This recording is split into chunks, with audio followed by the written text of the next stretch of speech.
நான் வந்து சைபர் செக்யூரிட்டிக்குள்ளே வரணும் அப்படின்னு நினைக்கிறேன் அப்படின்னா நான் எங்கேருந்து ஸ்டார்ட் பண்ணணும்? ஃபஸ்ட்டு சைபரில் 2 விஷயம் இருக்குது. ஒன்று வந்து நீங்கள் வந்து கவர்மெண்ட் கூட ஒர்க் பண்ணணும், இல்லைனா ப்ரைவேட் கூட வந்து ஒர்க் பண்ணணும். நீங்கள் கவர்மெண்ட் சைடில் போயிட்டீங்க அப்படின்னா you have to work under some other team கீழே நீங்கள் வந்து ஒர்க் பண்ணுற மாதிரி இருக்கும். பொலிட்டிக்கல் எப்படி வேணாலும் டேர்ன் ஆகும், அவங்களுக்கு ஏற்ற மாதிரி நீங்களும் டேர்ன் ஆகணும். பெரிய கார்ப்பரேட்டில் எந்தளவுக்கு வந்து இந்த ஹேக்கிங் சைபர் செக்யூரிட்டி க்ரைம்ஸ் எல்லாம் எவ்வளோ வருது?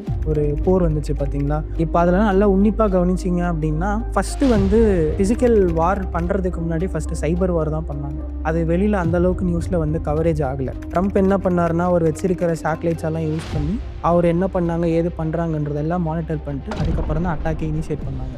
ஸோ நீங்கள் வந்து இப்போது போலீஸ் கூட ஒர்க் பண்ணுறீங்க, ரொம்ப இன்ட்ரெஸ்டிங்கான கேஸ்னால் என்ன சொல்லுவீங்க? மறக்க முடியாத கேஸ்னால் நான் போலீஸ்கிட்ட வந்து மாட்டிக்கிட்டது தான். ரொம்ப பயங்கர எக்ஸ்பிளிசிட் ஃபோட்டோஸ், ஆனால் அது ஏஐ மார்ஃபட் எதுவுமே கிடையாது, இட்ஸ் அ ரியல் இமேஜ். போலீஸ்கிட்ட நான் தான் இந்த வேலையை பண்ணேன் அப்படின்னு சொல்லி பேக் எண்ட்ல அப்படி மாட்டி விட்டாங்க. நான் என்ன ரிமூவ் பண்ணனோ அதே பிக்சர் 3 இயர்ஸ் கழிச்சு வந்தது. யாராவது நம்ம ஒரு விஷயம் பண்ணுறோம், நம்ம வந்து இதுக்காக யாராவது டார்கெட் பண்ணுவாங்க அப்படின்னு நீங்கள் எப்போ ஃபீல் பண்ணியிருக்கீங்களா? நிறைய பேர் டார்கெட் பண்ணியிருக்காங்க, பொலிட்டீஷியன்ஸ் டார்கெட் பண்ணியிருக்காங்க. பொண்ணுங்களோட ஃபோட்டோஸ் லீக் பண்ணுறது, அப்புறம் இல்லீகலாக சில திங்ஸ் வாங்குறது, அதெல்லாம் ரியல் லைஃப்பில் எப்படி அந்த மாதிரி தான் இருக்குது. எப்ஸ்டீன் ஃபைல்ஸ் பார்த்தீங்களே, அவ்வளோதான். ஹாய் சுபாஷ், thank you for joining. Hi bro. Hi bro. Hi, எல்லாம் எப்படி இருக்கீங்க? நல்லா இருக்கோம், நீங்கள்? பர்ஃபெக்ட், நல்லா இருக்கேன். ஸோ சைபர் செக்யூரிட்டி ஃபீல்டில் நீங்கள் நிறைய அச்சீவ் பண்ணியிருக்கீங்க. So how did you get in to this? So Covid டைமில் தான் நான் வந்து சைபர் செக்யூரிட்டிக்குள்ளே ஃபர்ஸ்ட் என்ட்ரானேன். என்னோடய காலேஜ் பண்ணும்போதே பேலன்ஸ் டைமில் வந்து ஒரு இன்ஸ்டியூட்டில் படிச்சுட்டு அப்படியே வந்து அவங்க கூட அப்படியே ஒர்க் பண்ணிருந்தேன். தென் போலீஸ் சைட்லேயே வந்து மினிஸ்டர் ஹோம் அஃபேர்ஸ்க்கு வாலண்டியர்ஷிப் வந்து இது என்ரோல் பண்ணுறதுக்கு போட்டிருந்தாங்க. ஸோ ரேண்டமாக நான் ஃப்ரெண்டுக்காக கம்ப்ளைண்ட் பண்ண போகும்போது இந்த மாதிரி ஒன்று இருந்ததுன்னு எனக்கு தெரிய வந்தது. ஸோ படிக்கிறது ஏன் இங்கே இம்ப்ளிமெண்ட் பண்ணக்கூடாதுன்னு விளையாட்டுக்கு பண்ணேன். பட் அதை வந்து அடுத்தடுத்து ஒரு 2 to 3 டேஸ்லேயே வந்து பேசிக் வெரிஃபிகேஷன் வச்சாங்க, கூப்பிட்டு வச்சு இன்டர்வியூ மாதிரி பண்ணாங்க, என் ஸ்கில்லை வந்து டெஸ்ட் பண்ணாங்க. நல்லா போச்சு. திடீர்னு 1 வீக்கில் வந்து யூஆர் அப்ரூவ்டுன்னு சொல்லி வீட்டுக்கு லெட்டர் வந்தது. அவ்வளோதான். தென் அதுக்கப்புறம் வந்து போலீஸ் கேஸ் ஒவ்வொன்றா வரும்போது எனக்கு பக்கத்துலேயே இருந்தது எஸ்பி ஆஃபீஸ், கமிஷனர் ஆஃபீஸ் எல்லாமே. அதுக்குள்ளேயே வந்து டிஃபால்ட்டாக சைபர் செல் இருந்தனால நேராக அங்கே போனேன், என்னை பற்றி இன்ட்ரோ கொடுத்து எனக்கு தெரிஞ்சது எல்லாமே நான் வந்து சொன்னேன். எல்லாமே பேசிக்காக அவங்களும் எடுத்துக்க ஆரம்பித்தாங்க. ஃபஸ்ட் இனிஷியலாக ட்ரைனிங் கேட்டாங்க, நீங்கள் என்னெல்லாம் பண்ணுவீங்கன்றதை ஃபஸ்ட் எங்களுக்கு ஷோகேஸ் பண்ணுங்கன்னாங்க. நான் எல்லாத்தையுமே வந்து ஷோகேஸ் பண்ணேன். அதுக்கப்புறம் அவங்க கேஸில் ஒவ்வொன்றா வந்து என்னை இன்க்ளூட் பண்ண ஆரம்பித்தாங்க. இப்போது நான் வந்து சைபர் செக்யூரிட்டிக்குள்ளே வரணும் அப்படின்னு நினைக்கிறேன் அப்படின்னா நான் எங்கேருந்து ஸ்டார்ட் பண்ணணும்? ஃபஸ்ட்டு சைபரில் 2 விஷயம் இருக்குது. ஒன்று வந்து நீங்கள் வந்து கவர்மெண்ட் கூட ஒர்க் பண்ணணும், இல்லைனா ப்ரைவேட் கூட வந்து ஒர்க் பண்ணணும். ஃபஸ்ட்டு இந்த 2ல் உங்களுக்கு பேசிக் அண்டர்ஸ்டாண்டிங் இருக்கணும். கவர்மெண்ட் சைடில் போகணுன்னா நம்ம தமிழ்நாடு கவர்மெண்ட்னா டிஎன்பிஎஸ்சி, சென்ட்ரல் கவர்மெண்ட்னா ஒன்று எஸ்எஸ்சி எக்ஸாம் போகணும், இல்லை யூபிஎஸ்சி எக்ஸாம் எழுதி அந்த டிவிஷனுக்கு நம்ம வந்து போகணும். இது வந்து கவர்மெண்ட் சைடில். ப்ரைவேட்டில் எடுத்துக்கிட்டிங்க அப்படின்னா நீங்கள் ஃபஸ்ட்டு வந்து கம்ப்யூட்டரில் வந்து ஸ்ட்ராங்காக இருக்கணும். எதுலனா வந்து நெட்வொர்க்கிங்கில், லினக்ஸில், ஹார்ட்வேர்ஸில் என்னென்னலாம் இருக்கோ எல்லாத்தையுமே பிரித்து மேய்ஞ்சு படிக்கணும். அதுக்கப்புறம் சைபர் அப்படின்றது end of the whole computer science. So நீங்கள் எல்லாமே படிக்கும்போது தான் கடைசியில் செக்யூர் பண்ணுறது எப்படின்றது தெரியும். இப்போ ஏஐயோட எவல்யூஷன் வந்திருக்கு. என்னதான் ஏஐ வந்தாலும் ஏஐ ப்ராப்பராக யூஸ் பண்ணுறதுக்கு நம்ம சைபர் தெரியாமல் அதை ப்ரொடெக்ட் பண்ண முடியாது. ஸோ இந்த மாதிரி தான். ஸோ கார்பரேட்னு வரும்போது அதுலேயும் 3 டிவிஷன் இருக்குது. என்னென்னா அட்டாக் பண்ணுறது, டிஃபெண்ட் பண்ணுறது, ஆடிட் பண்ணுறது. இந்த 3 ஃபீல்டில் அதுக்குள்ளே என்னென்ன இருக்குன்றதை இன்னும் அவுட் தெரிஞ்சுக்கிட்டு உங்களுக்கு எது செட் ஆகுமோ அதுக்குள்ளே வந்து போகணும். பட் இதில் டிஸ்அட்வான்டேஜும் இருக்குது. கார்பரேட்டில் போனீங்கன்னா 24/7 ஷிஃப்ட் பேஸ்ட் ஆன் நீங்கள் எது செலக்ட் பண்ணுறீங்களோ அது. நீங்கள் கவர்மெண்ட் சைடில் போயிட்டீங்க அப்படின்னா you have to work under some other ஒரு டீமு கீழே நீங்கள் வந்து ஒர்க் பண்ணுற மாதிரி இருக்கும். பொலிட்டிக்கல் எப்படி வேணாலும் டேர்ன் ஆகும், அவங்களுக்கு ஏற்ற மாதிரி நீங்களும் டேர்ன் ஆகணும். நீங்கள் வந்து உங்கள் மனசாட்சிக்கு உட்பட்டு நான் வந்து இவங்களை இன்ஸ்பிரேஷன் எடுத்து ஒர்க் பண்ணுவேன் அப்படின்னு நினச்சிங்கன்னா அது வந்து ஒரு டிஃபிகல்ட்டான ஒரு டாஸ்க். ஏன் அப்படின்னு சொல்லி கேட்டிங்கன்னா இப்போது யார் கரண்ட்டாக இருக்காங்களோ அவங்களுக்கு ஏற்ற மாதிரி தான் கவர்மெண்ட் ஒர்க் ஆகும். இப்போ அவங்க போயிட்டு இன்னொருத்தர் வந்தாங்கன்னா திருப்பி வந்து சேஞ்ச் ஆகும். ஸோ இதுக்கேற்ற மாதிரி நம்ம வந்து அடாப்ட் ஆகணும். இது applicable for both central and state. என்ன தான் ஸ்டேட்டெல்லாம் சேர்ந்தது சென்ட்ரல்னு வந்தாலும் இந்த டிவிஷன் வந்து மாறவே மாறாது. ஸோ நம்ம எல்லாருமே வந்து ஒர்க் பண்ணுறது இப்போது ஃபர்ஸ்ட் வந்து பணம் தான் ஒரு ப்ரைமரி ஃபோக்கஸாக இருக்க போகுது. அதுக்கடுத்து இந்த சாட்டிஸ்ஃபேக்ஷன் அதெல்லாமே இருக்குது. So how does cyber security pay? Cyber செக்யூரிட்டியில் வந்து கார்ப்பரேட் சைடில் நல்லா பே இருக்குது. என்ட்ரி லெவலில் வரும்போது நீங்கள் நார்மலாக டெவலப்பருக்கு கிடைக்கிற அமௌண்ட்டோ இல்லை யூஐ/யூஎக்ஸுக்கு கிடைக்கிற அமௌண்ட்டோ அதெல்லாம் விட ஜாஸ்தி பார்த்தீங்கன்னா சைபரில் இருக்கும். பட் எந்த கம்பெனியை பார்த்து நம்ம போகிறோன்றதுல இருக்குது. கம்பெனிஸே இப்போ 2ஆக பிரிஞ்சிருச்சு. ஒன்று சர்வீஸ் பேஸ்டு, இன்னொன்று வந்து ப்ராடக்ட் பேஸு. இப்போ நீங்கள் ப்ராடக்ட் பேஸில் போனீங்கன்னா நீங்கள் வந்து டிவியில் காட்டுற மாதிரி உங்களுக்கு 30 LPA 40 LPA எல்லாம் அசால்ட்டாக கிடைக்கும். இதுவே நீங்கள் சர்வீஸ் பேஸ் போனீங்கன்னா அதுக்கு பாதி கிடைக்கும். ஓகே. இப்போ 20 LPAல ஒருத்தர் ஒர்க் ஆகுறாங்கன்னா சர்வீஸ் பேஸில் 10 LPA இருக்கும். இந்த மாதிரி தான் வந்து பே வந்து இருக்கும். கவர்மெண்ட் சைடில் ஆஸ் யூஷுவல் நான் என்ன எக்ஸாம் எழுதுறாங்களோ அதுக்கான ஸ்லாப் இருக்கும், அந்த ஸ்லாபில் பே வரும். அதுக்கப்புறம் ஃப்ரீலான்சிங் வந்து நீங்கள் கவர்மெண்ட் கூட கான்ட்ராக்ட் பேசிஸில் போகிறீங்க அப்படின்னா அதுக்குமே நல்ல பே இருக்குது. 80-90 கிட்டலாம் நல்ல பே இருக்குது. பேசிக்காக ஒரு இப்போ நம்ம கார்பரேட்டில் L2ன்னு மென்ஷன் பண்ணுறோம்னா அங்கேயும் அதே மாதிரி தான் அசோசியேட் சீனியர் லெவல் இந்த மாதிரி கன்சல்டன்ட் பேசிஸில் இருக்கும். அதுக்குமே நல்ல 50,000 80,000க்குலாம் நல்ல பே இருக்குது. இப்போ நீங்கள் ஐடியில் தானே ஒர்க் பண்ணுறீங்க. இப்போ அதில் வந்துட்டு எந்த அளவுக்கு பெரிய கார்ப்பரேட்டில் எந்த அளவுக்கு வந்து இந்த ஹேக்கிங் அந்த சைபர் செக்யூரிட்டி க்ரைம்ஸ் எல்லாம் எவ்வளோ வருது? ஐடி இண்டஸ்ட்ரின்னு எடுத்துக்கிட்டிங்கன்னா ஐடி ஒரு சைடு இருக்கும், ஃபின்டெக் ஒரு சைடு இருக்கும். இந்த மாதிரி ஒவ்வொரு இண்டஸ்ட்ரி பேஸ் பண்ணி ஒரு சைடு இருக்கும். ஈவன் நீங்கள் வந்து இப்போ ஃபார் எக்ஸாம்பிள் இப்போ மைக் இருக்குது, மைக் கிரியேட் பண்ணுற ஒரு இண்டஸ்ட்ரி இருக்கும், அதெல்லாம் ஓடி இண்டஸ்ட்ரின்னு சொல்லுவாங்க. அப்புறம் ஐஓடி இண்டஸ்ட்ரி தனியாக இருக்குது, இந்த ஃபேக்ட்ரிஸ் எல்லாம் இருக்கும் இல்லைங்களா. ஸோ இந்த மாதிரி எல்லா இண்டஸ்ட்ரியிலையுமே இப்போ வந்து சைபர் வந்துருச்சு. இப்போ ஜியோ பொலிட்டிக்கல் எடுத்துக்கிட்டிங்க அப்படின்னா இப்போ யூஎஸ்ஏக்கும் கிரீன்லாண்டுக்கும் நடுவில் ஐஸ்லாண்டுக்கும் சம்திங் ஒரு போர் வந்துச்சு பார்த்தீங்களா. இப்போ அதெல்லாம் நல்லா உன்னிப்பாக கவனிச்சிங்க அப்படின்னா ஃபஸ்ட்டு வந்து இவங்க ஃபிசிக்கல் வார் பண்ணுறதுக்கு முன்னாடி ஃபஸ்ட்டு சைபர் வார் தான் பண்ணாங்க. அது வெளியில் அந்தளவுக்கு நியூஸில் வந்து கவரேஜ் ஆகலை. ட்ரம்ப் என்ன பண்ணாருன்னா அவர் வச்சிருக்கிற சேட்டலைட்ஸ் எல்லாம் யூஸ் பண்ணி அவர் என்ன பண்ணாங்க ஏது பண்ணுறாங்கன்றதெல்லாம் மானிட்டர் பண்ணிட்டு அதுக்கப்புறம் தான் அட்டாக்கை இனிஷியேட் பண்ணாங்க. இப்போ அதே மாதிரி வந்து இப்போது யூஏஇ சைட்லலாம் வார் போயிட்டுருக்கு, ஈரான் சைட்லலாம் அடிக்கிறாங்க. அதுலேயுமே ஃபஸ்ட்டெல்லாம் சைபர் வழியாக ஃபுல்லாக அவரை மானிட்டர் பண்ணிவிட்டு அதுக்கப்புறம் தான் வந்து அட்டாக்கே வந்து இனிஷியேட் ஆச்சு. ஸோ இது எல்லாமே வந்து ஐடி சைடில் வந்து ஒரு பெரிய இம்பேக்ட் இருக்கும். ஏன்னா இப்போ அதில் இருக்கிற இண்டஸ்ட்ரீஸ் தான் ஃபஸ்ட்டு டார்கெட் பண்ணுவாங்க. இப்போ கோல் மைனிங் ஆயில் மைனிங்லாம் அங்கே நிறையா இருக்குது. இப்போ அதையெல்லாம் அவங்க வந்து அட்டாக் பண்ணிட்டு தான் ஏன்னா அதுதான் அவங்களுடைய பேஸ். இப்போ அதை அட்டாக் பண்ணிட்டாங்கன்னா நாங்கள் தான் ஃபஸ்ட்டு அதுக்கு ரெஸ்பாண்ட் பண்ணோம். அந்த கம்பெனிக்கு யார் வந்து சைபர் டிஃபென்ஸில் வந்து ஒர்க் பண்ணுறாங்களோ அவங்க தான் ஃபஸ்ட்டு வந்து அஃபெக்ட் ஆவாங்க. அது எங்கெல்லாம் அஃபெக்ட் பண்ணோன்னா அதுக்கு கீழே இருக்கிற கம்பெனிஸ் எல்லாமே வந்து அஃபெக்ட் ஆகும்.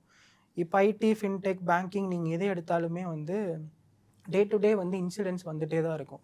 பிகாஸ் அவங்களுக்கு அந்த ஒர்க் அந்த மாதிரி இருக்கும். இப்போ பேங்கிங் எடுத்துட்டிங்கன்னா டிரான்சாக்ஷன் இருக்கும், யூபிஐ பேமெண்ட்டுன்றது வேறு, ஆன்லைன் இன்டர்நெட் பேங்கிங்கிறது வேறு. ஸோ அதோட பேமெண்ட் ஜாஸ்தி இருக்கும். ஒரு சில லோன் எடுத்துகிட்டு இருப்பாங்க, ஒரு சில இன்சூரன்ஸ் போகும். ஸோ மல்டிபிள் ப்ராடக்ட்ஸில் மல்டிபிள் டிராஃபிக்ஸ் இருக்கும். ஸோ அட்டாக் பேஸ்ன்றது வந்து டே டு டே ரொம்ப அதிகமாக இருக்கும். அது நைட் டைமில் நடக்கலாம், காலையில் நடக்கலாம். இதை இன்னும் ரொம்ப டெக்னிக்கலாக எடுத்துகிட்டு போனோம் அப்படின்னா ஒவ்வொரு கண்ட்ரீஸ்க்கும் ஒரு ஏபிடி குரூப்னு சொல்லுவாங்க, அட்வான்ஸ் பர்சிஸ்டன்ட் த்ரெட். இது வந்து கவர்மெண்ட்டே அந்த ட்ரூப் வச்சு ரன் பண்ணுவாங்க. இந்த படத்துலலாம் பார்க்குற மாதிரி இங்கிருந்து ஸ்பை ஏஜென்ட்ஸ் அங்கே போய் எல்லாம் ஒர்க் பண்ணுவாங்க இல்லையா. இப்போ துர்கந்தர் படம்லாம் பார்த்துருப்பீங்க, அவர் வந்து ஃபிசிக்கலாக போவார். இவங்கெல்லாம் வந்து டிஜிட்டலாக இருந்து பண்ணுறவங்க, அதெல்லாம் ஏபிடி குரூப்ஸ்ன்னு சொல்லுவாங்க. அவங்களுக்குன்னு ஒரு சீக்கிரம் டாஸ்க் வந்து அசைன் ஆகும். இப்போ ஃபார் எக்ஸாம்பிள் இந்தியாவுக்கு ஒரு கண்ட்ரிக்கு வார் அப்படின்னா ஃபிசிக்கல் வாருக்கு போகிறதுக்கு முன்னாடியே ஃபஸ்ட்டு இவங்க வந்து சைபர் வார் தான் பண்ணுவாங்க. என்ன பண்ணுறாங்க ஏது பண்ணுறாங்கிறதெல்லாம் மானிட்டர் பண்ணிட்டு தான் இவங்க ஃபிசிக்கல் வார்க்குள்ளேயே போவாங்க. ஸோ இந்த மாதிரி ஏபிடி குரூப்ஸ் எல்லாம் நிறையா இருக்கும். இப்போ அந்த ஏபிடி குரூப்ஸில் முக்கால்வாசி இருக்கிற யூஸ் பண்ணுற tools and techniques malwares use பண்ணி தான் இப்போ நடக்கிற போர் கூட நடந்துக்கிட்டு இருக்கு. அந்த மால்வேரை இப்போதைக்கு ஏற்ற மாதிரி ஃபைன் டியூன் பண்ணி அட்டாக் பண்ணுறாங்க. ஸோ டே டு டே இந்த கிராஃப்ன்றது வந்து இன்க்ரீஸ் ஆகிட்டு தான் இருக்குது. இப்போது எனக்கு பர்சனலாக ஒரு இன்சிடென்ட் நடந்துச்சு. இப்போ நான் வந்து காலேஜ் படிச்சுட்டு இருக்கப்போ என்னோட எஃபி வந்து ஒருத்தங்க ஹேக் பண்ணிட்டாங்க. நீங்கள் ஹேக்குன்னு சொல்கிறதுனால நான் சொல்கிறேன். ஹேக் பண்ணிட்டாங்க. ஹேக் பண்ணதுக்கப்புறம் எனக்கு அது தெரியாது. வெளியே ஃப்ரெண்ட்ஸோடு இருந்தோம். அப்போது ஒரு என்னோட ஜூனியர் கால் பண்ணி, அக்கா உங்களோட ப்ரொஃபைல் வந்து நைட்டு ஃபுல்லாக ஆன்லைனில் இருக்குது, நானும் ஒரு பாஸ்ட் 4-5 டேஸ் பார்த்துட்டேன், மெசேஜ் பண்ணுறேன், பார்க்குறாங்க, பட் ரிப்ளை பண்ணுறதில்ல அப்படின்னு சொல்லி சொன்னப்போ தான் நான் எஃபி யூஸ் பண்ணியே ரொம்ப நாள் ஆச்சு. ரொம்ப ரேராக தான் யூஸ் பண்ணேன். அப்போ நான் வந்து ஃப்ரெண்ட்ஸோட வெளியே வேறு இருந்தனால என்னால் லாகினும் பண்ண முடியல. வீட்டுக்கு வந்துட்டு லேப்பில் லாகின் பண்ணுறேன், லாகின் ஆகலை. அப்புறம் அது எப்படியோ வச்சு மெயில் ஐடி ரெக்கவர் பண்ணுறதுக்கு பார்க்குறப்போ தான் வேறு மெயில் ஐடி சேஞ்ச் ஆயிருந்தது. அந்த நேம் வச்சு எனக்கு யாருன்னு தெரிஞ்சிருச்சு. என்னோட கிளாஸ்மேட் தான் அந்த பையன். ஸோ சரி நேர்லேயே பேசலாம்னு சொல்லிட்டு என்னோடய ஃப்ரெண்டுக்கிட்ட சொல்லி அந்த பையனை காண்டாக்ட் பண்ண சொன்னேன். காண்டாக்ட் பண்ணிவிட்டு அந்த பையன் ரெஸ்பாண்ட் பண்ணலை, அது ரிலேட்டடாக எதுவுமே பேசலை. அப்புறம் சரி சைபர் செக்யூரிட்டி நம்ம க்ரைம் பிரான்ச்லேயே போய் கம்ப்ளைண்ட் பண்ணிடலான்னு சொல்லிட்டு லெட்டரெல்லாம் எழுதிட்டு போனேன். அப்புறம் அவங்க அந்த பையனோட டீட்டெயில்ஸ் எல்லாம் எக்ஸ்ட்ரா கேட்டாங்க. எனக்கு தெரியாது. அது கேட்குறதுக்கு எனக்கு கொஞ்சம் டைம் ஆச்சு, ஃப்ரெண்ட்ஸ் கிட்ட வாங்கிட்டு வரதுக்குள்ள. அதுக்குள்ளே அந்த பையனே கால் பண்ணி இந்த மாதிரி நான் தான் பண்ணேன், லைக் நீ வந்து என்னை பற்றி என்ன நினைக்கிற அப்படின்றது தெரிஞ்சுக்கணும், நீ கேட்டால் வந்து நீ போய் தான் சொல்கிற, but I need to know like what you actually think about me. பார்க்குறப்போ உனக்கு என் மேலே சுத்தமாக இன்ட்ரெஸ்ட் இல்லைன்னு தெரிஞ்சிச்சு. So I am giving it back அப்படின்ற மாதிரி சொன்னாங்க. அதுக்கு ஒரு 2 டேஸ் முன்னாடி தான் என் ஃபோனில் வந்து மெசேஜ் வந்துச்சு. இந்த டைமில் நீ இவங்க கூட பேசியிருக்க, இந்த டைமில் உனக்கு இந்த நம்பர்லேருந்து கால் வந்திருக்கு அப்படின்ட்டு. நான் ஓகே இதை ஃபோன் பார்த்துருப்பாங்களோ அப்படின்னா அதுக்கு சான்ஸே கிடையாது. அப்புறம் நான் எஃபி ரெக்கவர் பண்ணிட்டேன். நான் ஃபோன் நம்பரையும் சேஞ்ச் பண்ணிட்டேன். சரி ஓகே அந்த மாதிரி ஏதாவது இருக்கும்ன்ட்டு. ஒரு 1 வீக்கில் புது நம்பருக்கும் அந்த பையன் மறுபடியும் கால் பண்ணுறான். எடுத்து பேசுகிறப்போ அந்த பையன் வாய்ஸ் கேட்டுன்னு நான் கட் பண்ணிட்டேன். அப்புறம் மெசேஜ் வருது, next time don't use Airtel, it is very weak to hack அப்படின்ட்டு. எனக்கு நம்பர் எப்படி ஹேக் பண்ண முடியும்னு ரொம்ப டவுட்டாக இருந்துச்சு. ஸோ ஒருத்தங்களோட நம்பரை வச்சே அவங்கள ஹேக் பண்ண முடியுமா? இது வந்து ரொம்ப காமனான ஒரு கொஷின் தான். இதுக்கு நான் ரொம்ப சிம்பிளாக ஆன்சர் பண்ணுறேன். ஸோ இப்போ நீங்கள் அந்த எஃபி அக்கௌண்ட்டுன்றது செப்பரேட். நீங்கள் வந்து 2FA எனேபிள் பண்ணியிருப்பீங்க, இல்லை ரெக்கவரி ஏதாவது ஒன்று ஆட் பண்ணியிருப்பீங்க. சப்போஸ் அது பண்ணாமல் இருந்தால் தான் அவரால் ஈஸியாக அதை வந்து பிரேக் த்ரூ பண்ணி போயிருக்க முடியும். இது வந்து காமனான ஒரு விஷயம். இப்போ 2FA எனேபிள் பண்ணி பேக்கப்லாம் எல்லாமே நீங்கள் செட் பண்ணிட்டீங்க அப்படின்னா அது யாராலையுமே அதை தொட முடியாது. சிம்பிள். இப்போ அப்படியே ஃபோன் சினாரியோவுக்கு வருவோம். இப்போ ஒரு ஃபோன் நம்பர் யூஸ் பண்ணி நீங்கள் யார்கிட்ட பேசியிருக்கீங்க, எவ்வளோ நேரம், உங்கள் டியூரேஷன் எவ்வளோன்றதெல்லாம் கொடுத்தாங்க. இதை கவர்மெண்ட்டில் வந்து எப்படி டேர்ம் பண்ணுவாங்கன்னா சிடிஆர்னு சொல்லுவாங்க, கால் டேட்டா ரெக்கார்டுன்னு சொல்லுவாங்க. இப்போ நாங்கள் ஒரு சிடிஆரை வந்து கவர்மெண்ட் கிட்ட ரைஸ் பண்ணணும் அப்படின்னா we don't have an authority. ஆக்சுவலாக வாலண்டியராக நாங்கள் பண்ண முடியாது. நாங்கள் ஒரு ஆஃபீஸர்கிட்ட சொல்லுவோம், சிடிஆர் சிஎஸ்ஆர் காப்பி, எஃப்ஐஆர் காப்பிலாம் இருக்கும். அதெல்லாம் ரிவ்யூ பண்ணி அதுக்குன்ட்டு ஒரு சைபர் செல் இருக்கும். அவங்ககிட்ட கொடுத்தாங்கன்னா அவங்க வேற ஒருத்தர்கிட்ட ரைஸ் பண்ணி, அதாவது எப்படின்னா ஒரு கம்பெனிக்கு ஒரு நோடல் ஆஃபீஸர்னு இருப்பாங்க. இப்போ நீங்கள் சொல்கிற மாதிரி ஏர்டெலுக்கு ஒரு நோடல் ஆஃபீஸர் இருப்பாங்க. அவங்கக்கிட்ட இந்த இமெயில் ஐடி வந்து போகும். இந்த சிடிஆர் வந்து போகும். இந்த சிடிஆர் ரெக்வெஸ்ட் அவங்க பார்த்துட்டு தான் ஓகே இது வந்து ஜென்யூனாக அவங்க வந்து கேட்குறாங்கன்னு சொல்லி அந்த கால் ஹிஸ்ட்ரியை உங்களுக்கு எவ்வளோ நாள் கேட்குறாங்களோ கொடுப்பாங்க. அது வந்து உங்களுக்கு ஒரு எக்ஸலாக வரும். அதை வந்து நீங்கள் சிடிஆர் அனாலிசிஸ் டூல் போட்டு மேப் பண்ணணும். இப்போது இவங்க எப்படி எடுத்திருப்பாங்க அப்படின்னா, நீங்கள் ஏர்டெல்லில் ஒர்க் பண்ணுற அந்த கஸ்டமர் கேர் பீப்புளெலாம் இருப்பாங்க இல்லையா, அவங்கக்கிட்ட கேட்டாலே கொடுப்பாங்க. அதாவது எப்படின்னா ஏர்டெல் ஸ்டோர் ஆஃப்லைன் ஸ்டோர்லாம் இருக்கும். இது யார் கேட்டாலுமே கொடுத்துருவாங்க. அதாவது லைக் எப்படின்னா இஃப் தேர் நோன் பீப்புள் அப்படின்னா கொடுத்துருவாங்க. இப்போ நான் ரேண்டமாக போய் எனக்கு இவங்களோட கொடுங்கன்னு கேட்டால் கொடுக்க மாட்டாங்க. பட் அவங்கக்கிட்ட நான் ஒரு ஒரு ஆப்பை க்ரியேட் பண்ணி ஒரு 4 மாதம் நல்லா பேசி எனக்கு இந்த மாதிரி பர்சனல் ஹெல்ப் இருக்குது, உன்னால் மட்டும்தான் பண்ண முடியும்னு சொல்லி ஒரு ஸ்டோரியை ரெடி பண்ணி கொடுத்தா கொடுத்துட போகிறாங்க. சோஷியல் இன்ஜினியரிங் பண்ணிட்டாங்க. எக்ஸாக்ட்லி அதே தான். ஸோ இப்போ அவங்களுக்கு தெரிஞ்சவங்க யாராவது வந்து ஏர்டெல்லில் இந்த மாதிரி ஆஃப்லைன் ஸ்டோரோ இல்லை ஏர்டெல்லே கூட ஒர்க் பண்ணியிருந்தா கொடுக்கறது ரொம்ப ஈஸி. இதை இன்னும் ரொம்ப டெக்னிக்கலாக எடுத்துகிட்டு போகணுன்னா SS7 அட்டாக்னு ஒன்று இருக்குது. இந்த RF ஃப்ரீக்வன்சி டிவைசஸ்லாம் யூஸ் பண்ணி நியர்பை டவரை ஹேக் பண்ணால் அந்த டைமில் யார் யார் பேசுகிறாங்களோ அதெல்லாம் வந்து வரும். பட் அதுக்கு வந்து நீங்கள் இருக்கிற லொக்கேஷனுக்கு பக்கத்தில் இருக்கிற டவரில் அந்த பையன் வந்து நிற்கணும். அதுக்கு நீங்கள் 4G யூஸ் பண்ணணும். இந்த மாதிரி நிறையா டெக்னிக்காலிட்டிஸ் இருக்குது. அந்தளவுக்கு அவர் போயிருக்க மாட்டார். எனக்கு தெரிஞ்ச பர்சன் கிட்ட இருந்து தான் வாங்கியிருப்பார். ஸோ நிறைய பேர் ஹேக்குன்னா பிரேக்கிங் த சிஸ்டம் நினச்சிட்டு இருப்பாங்க. Breaking the human is also and hacking தான். அதுதான் ரியல் ஹேக்கிங்கே. பிகாஸ் ஹியூமன்ஸ் மெச்சூர் ஆகாமல் மிஷின்ஸ் வந்து மெச்சூர் ஆகாது. மிஷினை போய் இதை கொடுறானா அதை கொடுக்காது. நம்ம தான் அதெல்லாம் பண்ணணும். So we are not hacking the machines, we are hacking the ஹியூமன்ஸ்ன்றதான் பாயிண்ட்டு. ஸோ நீங்கள் வந்து இப்போது போலீஸ் கூடயும் ஒர்க் பண்ணுறீங்க, நிறைய வந்து சைபர் செக்யூரிட்டி கம்பெனிஸில் ஃபர்ம்ஸில் ஒர்க் பண்ணியிருக்கீங்க. ரொம்ப இன்ட்ரெஸ்டிங்கான கேஸ்னால் என்ன சொல்லுவீங்க? கவர்மெண்ட்டில் கேட்குறீங்களா ப்ரைவேட்டில்? எதுவாக இருந்தாலும். அதாவது ஒரு மார்க் வச்ச கேஸ் மாதிரி ரொம்ப அது நீங்கள் மறக்க முடியாத கேஸ் மாதிரி. ஓகே, மறக்க முடியாத கேஸ்னால் நான் போலீஸ்கிட்ட வந்து நான் ஒரு மாட்டிக்கிட்டது தான். ஆக்சுவலாக நல்லது பண்ணி மாட்டிக்கிட்டது தான் ஒரு பெரிய விஷயமே. எப்படின்னா 2024 23 எண்டில் சம்திங் ஒருத்தவங்க ரேண்டமாக கால் பண்ணி இந்த மாதிரி வந்து என் ப்ரொஃபைல் வந்து ஹேக் ஆகிடுச்சு, என்னோடய ஃபோட்டோஸ் வந்து மிஸ்யூஸ் பண்ணுறாங்கன்னு தான் ஃபோனே பண்ணாங்க. நான் சரின்னு சொல்லிட்டு அதெல்லாம் அட்டன் பண்ணி டீட்டெயில்ஸ்லாம் வாங்கி பார்த்தா ரொம்ப பயங்கர எக்ஸ்பிளிசிட் ஃபோட்டோஸ். ஆனால் அது ஏஐ மார்ஃபட் எதுவுமே கிடையாது, it's a real image. So வந்து கான்டாக்ட் பண்ணி நான் அந்த ஃபோட்டோஸ் எல்லாம் எங்கெல்லாம் இருக்குதுன்னு பார்த்து எனக்கு ஒரு இமெயில் ஒன்று அனுப்புங்க, ப்ளஸ் நான் கம்ப்ளைண்ட்டும் ரைஸ் பண்ணிட்டு சிஎஸ்ஆரும் அனுப்புங்கன்னு நான் கேட்டேன். அதுக்கப்புறம் அந்த போலீஸ் அவங்க எங்கே இது பண்ணாங்களோ அந்த போலீஸ்கிட்ட பேசி நான் இந்த மாதிரி நான் உங்களுக்கு ஹெல்ப் பண்ணி தரேன், பர்சனல் எங்கிட்டையும் கேட்டிருக்காங்கன்னா சரிப்பா நீங்கள் பண்ணி கொடுங்க, உங்கள் சைடில் நீங்கள் பண்ணுங்கள், என் சைடில் நான் பண்ணுறேன் அப்படின்ட்டாங்க. ஸோ நான் வந்து அந்த பிக்சர்ஸ் எல்லாம் வந்து பார்த்துட்டு நான் ரிமூவ் பண்ணி கொடுத்துட்டேன். அதுக்கப்புறம் அந்த பொண்ணு வந்து இது யார் பண்ணாங்க உன்னால் கண்டுபிடிக்க முடியுமா அப்படின்னு சொல்லி கேட்டாங்க. பண்ணலாமே, சரி இருங்க நான் பார்த்துட்டு சொல்கிறேன், அவங்க பேசவே நான் பார்த்துட்டு சொல்கிறேன்னு நான் வச்சுட்டேன் ஒர்க்கில் இருந்தனால. கடைசியில் பார்த்தா யார் ஃபோன் பண்ணாங்களோ அந்த பொண்ணோட பாய் ஃப்ரெண்டு தான் அந்த ஒர்க்கே பண்ணியிருக்காங்க. ஆக்சுவலாக எனக்கு ஃபோன் பண்ணதே அந்த பாய் ஃப்ரெண்டு தான். பாய் ஃப்ரெண்ட் தான் ஃபோன் பண்ணி என்னோட கேர்ள் ஃப்ரெண்டோட பிக்சர் வந்து போயிடுச்சுன்னு சொல்லி சொன்னார். இப்போ நான் வந்து டேரெக்டாக அவருக்கே ஃபோன் பண்ணி நீங்கள் தான் பண்ணீங்கன்னு நான் கண்டுபிடிச்சிட்டேன்னா, எப்படி கண்டுபிடிச்சிங்க அப்படின்னா மெட்டடேட்டான்னு ஒன்று இருக்குது, அதை வச்சு நான் நீங்கள் தான் பண்ணீங்க, உங்கள் ஃபோனோட டீட்டெயில்ஸ் எல்லாமே மேட்ச் ஆகுது, இப்போது என்ன பண்ணுறது அந்த பொண்ணுக்கிட்ட சொல்லட்டுமான்னு, ஓகே சொல்லுங்கள் அப்படின்னா. நானும் கால் எடுத்து சொல்கிறேன், எனக்கு தெரியும் ஆக்சுவலாக வந்து அவன் என்னோட எக்ஸ் பாய் ஃப்ரெண்டு தான், எனக்கு வந்து இப்போ வந்து கல்யாணம் வந்து ஃபிக்ஸ் ஆகிடுச்சு, அவன் வந்து ஃபஸ்ட்டு ஸ்டார்டிங்கில் வந்து மேட்டருக்காக யூஸ் பண்ணால் இப்போ என்கிட்ட சாரி கேட்டுட்டான், ஆனால் அந்த பிக்சர் ரிமூவ் பண்ண முடியல, அதாவது உங்ககிட்ட ஹெல்ப் பண்ணோம் அப்படின்னாங்க. நான் சொன்னேன் இதுக்கப்புறம் என்னால் க்ளோஸ் பண்ண முடியாது, நான் ரிப்போர்ட்டை வந்து நான் போலீஸ்கிட்ட கொடுத்துட்றேன், நீங்கள் அங்கே டீல் பண்ணிக்கிங்க அப்படின்னு. பேக்கெண்டில் இந்த பொண்ணு என்ன பண்ணிட்டாங்க, போலீஸ்கிட்ட நான் தான் இந்த வேலையை பண்ணேன் அப்படின்னு சொல்லி பேக்கெண்டில் அப்படி மாட்டி விட்டாங்க. எனக்கு நான் இங்கிருந்து நேராக அந்த ஸ்டேஷனில் போய் நான் பார்க்கும்போது தான் தெரியுது இந்த மாதிரி வந்து அவன் எடுத்தோடனே கை வைக்கிறான், அடிக்கிறான், இந்த மாதிரிலாம் பண்ணவும், அதுக்கப்புறம் நான் இந்த மாதிரி ஆள் இதெல்லாம் பண்ணிட்டு இருக்கேன், போலீஸ் கூடலாம் ஒர்க் பண்ணுறேன்னு சொல்லவும், அப்புறம் தான் அந்த ரிப்போர்ட்டை வாங்கி பார்க்கவும், சாரி நாங்கள் தெரியாமல் இது பண்ணிட்டோம் அப்படின்னா அது பெரிய கான்வர்சேஷனாக போச்சு.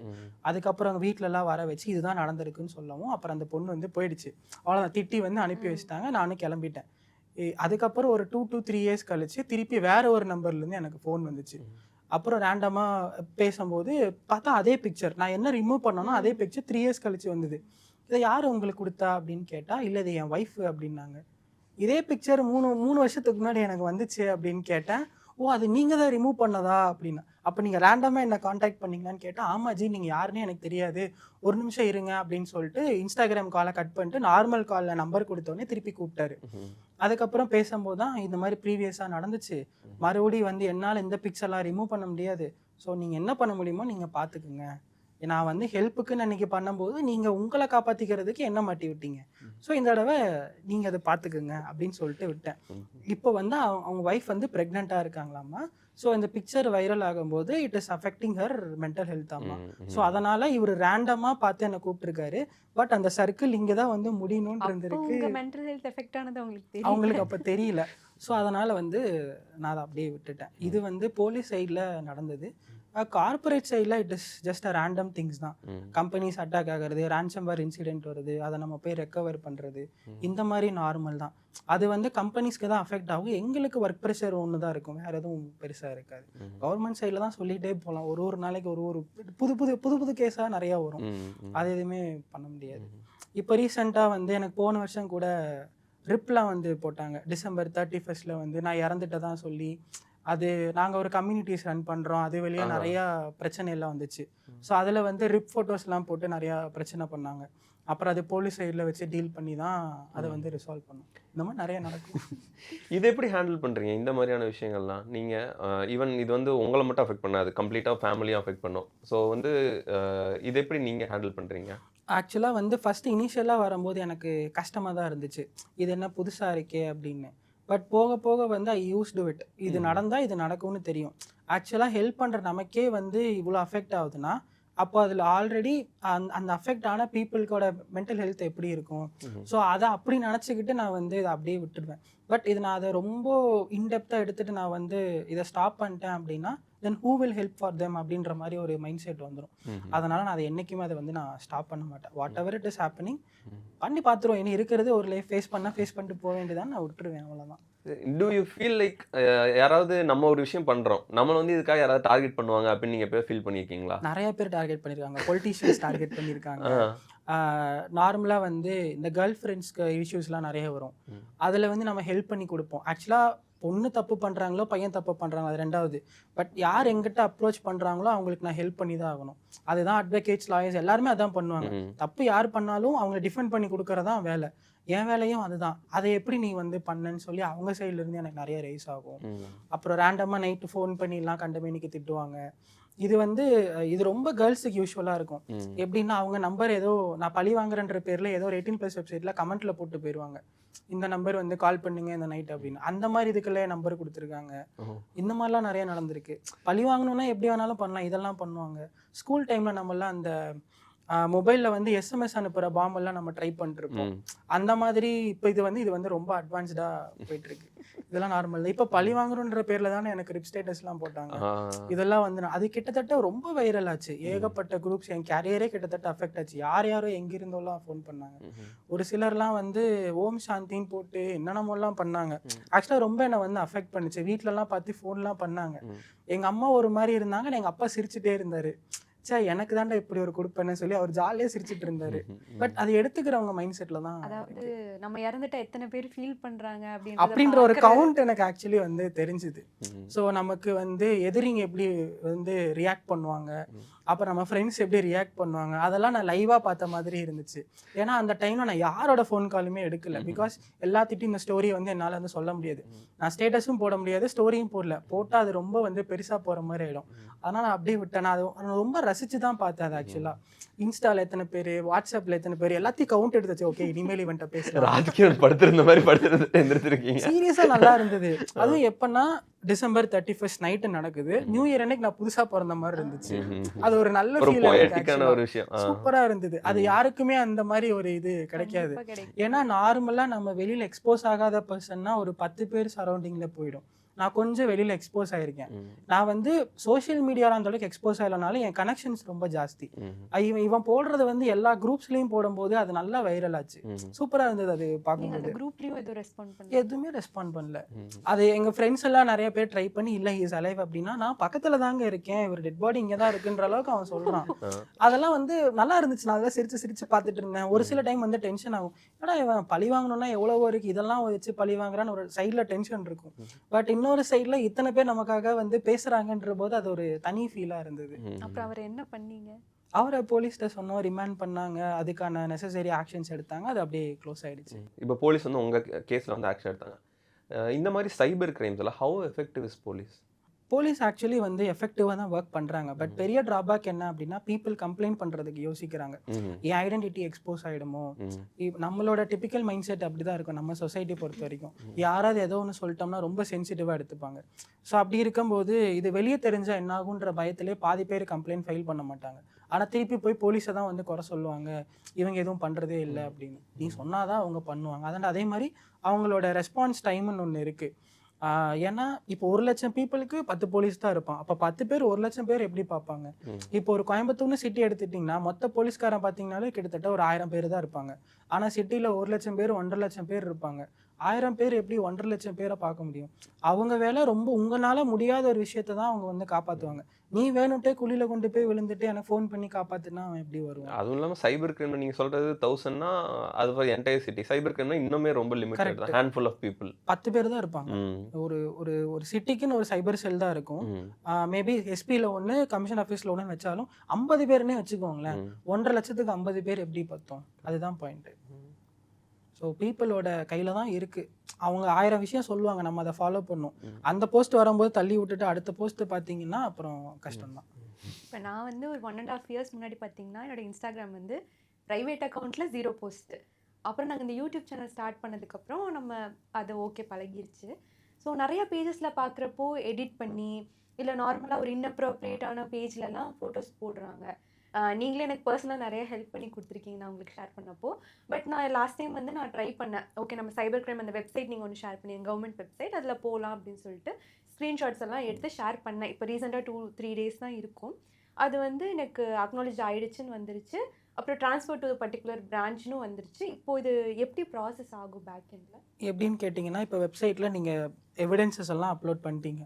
அந்த எவிடன்சஸ் கேட்டகரியில் 2 விதமாக பிரியும். ஒரிஜினல் எவிடன்ஸ், அந்த மாதிரி இருக்கிற ஒரு எவிடன்ஸ். இப்போ நீங்கள் ஒரிஜினல் எவிடன்ஸ் அனுப்பும்போது அது ஃபாஸ்டராக போகும். அதே மாதிரி இருக்குன்ட்டு வரும்போது அது அவங்க கொஞ்சம் ஸ்லோ ப்ரோக்ரஸில் தான் பண்ணுவாங்க. ஏன்னா அதுக்கான எக்யூப்மெண்ட் இருக்கா, டீம் இருக்கா, அது நமக்கு தெரியாது. பட் பேக் எண்டில் ஒரு ஒர்க் போயிட்டு தான் இருக்கும். அது என்ன டிஃப்ரென்ஸ்? ஒரிஜினல் எவிடன்ஸ், ஒரிஜினல் அப்படின்றது நீங்கள் ஏன்னா ஒரு பேஜில் போஸ்ட் பண்ணுறாங்க அப்படின்னா அதுதான் ஒரிஜினல் இமேஜ். அதை நீங்கள் ஸ்க்ரீன்ஷாட் எடுத்தீங்கன்னா அந்த மாதிரி இருக்கிற ஒரு டூப்ளிகேட் காப்பி. ஸோ இப்போ அந்த டூப்ளிகேட் காப்பி உங்ககிட்ட கொடுக்கும்போது அவங்ககிட்ட இருக்கிற ஒரே விஷயம் என்னன்னா இந்த மாதிரி இருக்கான்னு தான் பார்க்கணும். பட் ஒரிஜினல் பிக்சர் கொடுக்கும்போது ஹேஷ் வேல்யூ சேஞ்ச் ஆகாது, யூஆர்எல்னு ஒன்று இருக்குது, இந்த மாதிரி நிறைய டெஸ்ட் கேசஸ் இருக்கும். அதெல்லாம் டக்குன்னு ஈஸியராக வந்து ரிசால்வ் பண்ணுவாங்க. ரெண்டாவது, இப்போ நம்ம கம்ப்ளைண்ட் பண்ணுற டைம்னு ஒன்று இருக்குது. போஸ்ட் பண்ண உடனே 24 hours பண்ணீங்க அப்படின்னா அது வைரல் ஆகிறதுக்கு முன்னாடியே இவங்க வந்து அதை கொஞ்சம் கண்ட்ரோல் பண்ண ட்ரை பண்ணுவாங்க. 2 days 3 days கழிச்சு தான் அவேர்னஸ் வந்து நீங்கள் பண்ணீங்க அப்படின்னா அதுக்குள்ளே அது வைரல் ஆகிடும். ஸோ அவங்க அதை பண்ண அதுக்கு அடுத்து வேற ஒரு கேஸ் வந்துடும். அப்போ கம்பேரிசன் பண்ணுவாங்க, இது இம்பார்ட்டண்ட்டான்னு பார்த்து இப்போ இது இம்பார்ட்டன்ட்னு தெரிஞ்சால் அங்கே ஜம்ப் ஆகி அதை தான் ரிசால்வ் பண்ண ட்ரை பண்ணுவாங்க. இதை முடிச்சுட்டு இதை பண்ணலான்னு பார்ப்பாங்க. அதை முடிக்கிறதுக்குள்ளே இன்னொன்று வரும். இந்த மாதிரி இது வந்து இன்க்ரீஸ் ஆகிட்டே போகும். பட் அந்த 24 ஹவர்ஸில் நமக்கு ரீச் ஆகாது இல்லைங்களா? நம்ம கண்ணுக்கு வரதுக்கே ஒரு 2-3 டேஸ் கண்டிப்பாக ஆகிடும். அதுக்கு அவங்க டீம் சைஸை வந்து எக்ஸ்டெண்ட் பண்ணுறது தான் ஒரே வழி. இப்போ எப்படி ஏரியாவுக்கு ஒரு போலீஸ் ஸ்டேஷன் வச்சுருக்காங்க, அப்போ அந்த போலீஸ் ஸ்டேஷனுக்குள்ளேயே சைபர் டிவிஷன் வச்சுட்டாங்கன்னா இந்த இஷ்யூஸ் வந்து இன்னும் கொஞ்சம் ஃபாஸ்ட் அண்ட் அப்பாக இருக்கும். அண்ட் அதே மாதிரி இப்போ எதுக்கோ பிளானு பட்ஜெட்டு இது அலோகேஷன்லாம் பண்ணுறாங்க. சைபருக்கும் பண்ணும்போது ஒரு அட்வான்டேஜ், டக்குன்னு குயிக்கர் ரெஸ்பான்ஸ் கிடைக்கும். கண்டிப்பாக. ஏன்னா இப்போ இந்தியாவில்னு பார்த்துட்டிங்கன்னா இந்தியா தான் பிக்கஸ்ட் யூசர் எல்லா சோஷியல் மீடியா பிளாட்ஃபார்ம்லையுமே. இன்டர்நெட் யூசர்ஸ் எல்லாமே இந்தியாவில் தான் அதிகமாக இருக்குது. அதுவும் இல்லாமல் இந்தியாவில் தான் இப்போ பார்த்துக்கிட்டிங்கன்னு வச்சுக்கோங்களேன், ஆல்மோஸ்ட் வந்து போன வருஷத்துக்கும் இந்த வருஷத்துக்குமே வந்துட்டு 30% மேலே சைபர் கிரைம்ஸ் வந்து இன்க்ரீஸ் ஆயிருக்கு கரெக்ட் அப்படின்னு சொல்லியிருக்காங்க. அண்ட் ஆல்மோஸ்ட் எல்லா கிரைம்ஸ்லையுமே வந்து 70% மேலே வந்து ஃபினான்ஷியல் கிரைம்ஸ் தான் நடக்குது. ஆமாம். அதுலேயும் நீங்கள் சொன்னீங்க பார்த்தீங்களா, அந்த ஃபர்ஸ்ட் 24 ஹவர்ஸில் ரிப்போர்ட் பண்ணிட்டு, why is that first 24 hours critical? Because இப்போ ஃபினான்ஷியல் நீங்கள் சொன்னீங்க இல்லையா, அதை பேஸ் பண்ணியே சொல்கிறேன். இப்போ நான் வந்து உங்களை ஸ்கேம் பண்ணிட்டேன், உங்ககிட்ட இருந்து ஒரு 50,000 ரூபா வாங்கிட்டேன். இப்போ நான் அதை வாங்கும்போது என் அக்கௌண்ட்டில் போட்டேன் அப்படின்னா நீங்கள் கம்ப்ளைண்ட் ஃபைல் பண்ணும்போது என் அக்கௌண்ட் டீட்டெயில் கொடுப்பீங்க. அவன் டக்குன்னு என்ன பிடிச்சிரும். நான் என்ன பண்ணுவேன், என் அக்கௌண்ட் டீட்டெயிலை கொடுக்காம இவங்க அக்கௌண்ட் டீட்டெயிலை கொடுப்பேன். இவங்க ஆல்ரெடி நான் அதை கலெக்ட் பண்ணி வச்சிருப்பேன். இப்போ இவங்களை வந்து நான் மியூல் அக்கௌண்ட்டுன்னு சொல்லுவேன். அதில் எப்படி கிடைக்குது அந்த வெளியில நிறையா கிடைக்கும்.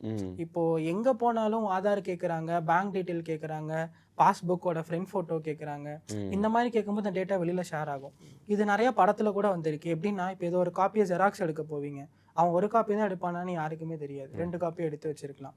அவன் யூஸ் பண்ணுற பிரிண்டர் மிஷின் வந்து வல்னரபிளாக கூட இருக்கலாம். அதை வெளியிருந்த ஒருத்தவன் எக்ஸ்ப்ளாய்ட் பண்ணுவான். ஏன்னா நார்மலாக ஒரு ஸ்டேஷ்னரி ஷாப் வச்சுருக்கிறவங்களுக்கு இவ்வளோ அவேர்னஸ் இருக்காது. அதை ப்ராப்பராக யூஸ் பண்ணுன்றது தெரியும், பட் செக்யூரிட்டி பேக்ரவுண்டில் இவ்வளோ இருக்குன்றது அவங்களுக்கு தெரியாது. அதிலிருந்து கூட டேட்டாஸ் வெளியில் ஷேர் ஆகலாம். இந்த மாதிரி நிறையா இருக்குது. ஸோ இதுக்கு தனியாக ஒரு டீமே இருக்கும். ஸோ இந்த மாதிரி மியூல் அக்கௌண்ட்ஸ்ன்னு சொல்லுவாங்க. இப்போ இவங்க அக்கௌண்ட் டீட்டெயிலை வாங்கி நீங்கள் வந்து இவங்களுக்கு அனுப்ப சொல்லிடுவேன். அப்புறம் நான் என்ன பண்ணுவேன், இவங்களுக்கு ஃபோன் பண்ணி தெரியாமல் வந்துருச்சு எனக்கு திருப்பி அனுப்புங்க, அவங்க எனக்கு அனுப்புவாங்க. அப்போது நான் என் டீட்டெயிலை கொடுக்க மாட்டேன், வேறு ஏதாவது ஒரு பேங்க் டீட்டெயிலை கொடுத்து இப்படியே மாற்றி கடைசியில் வந்து நான் ஹேண்டில் வித்ட்ரா பண்ணிடுவேன்.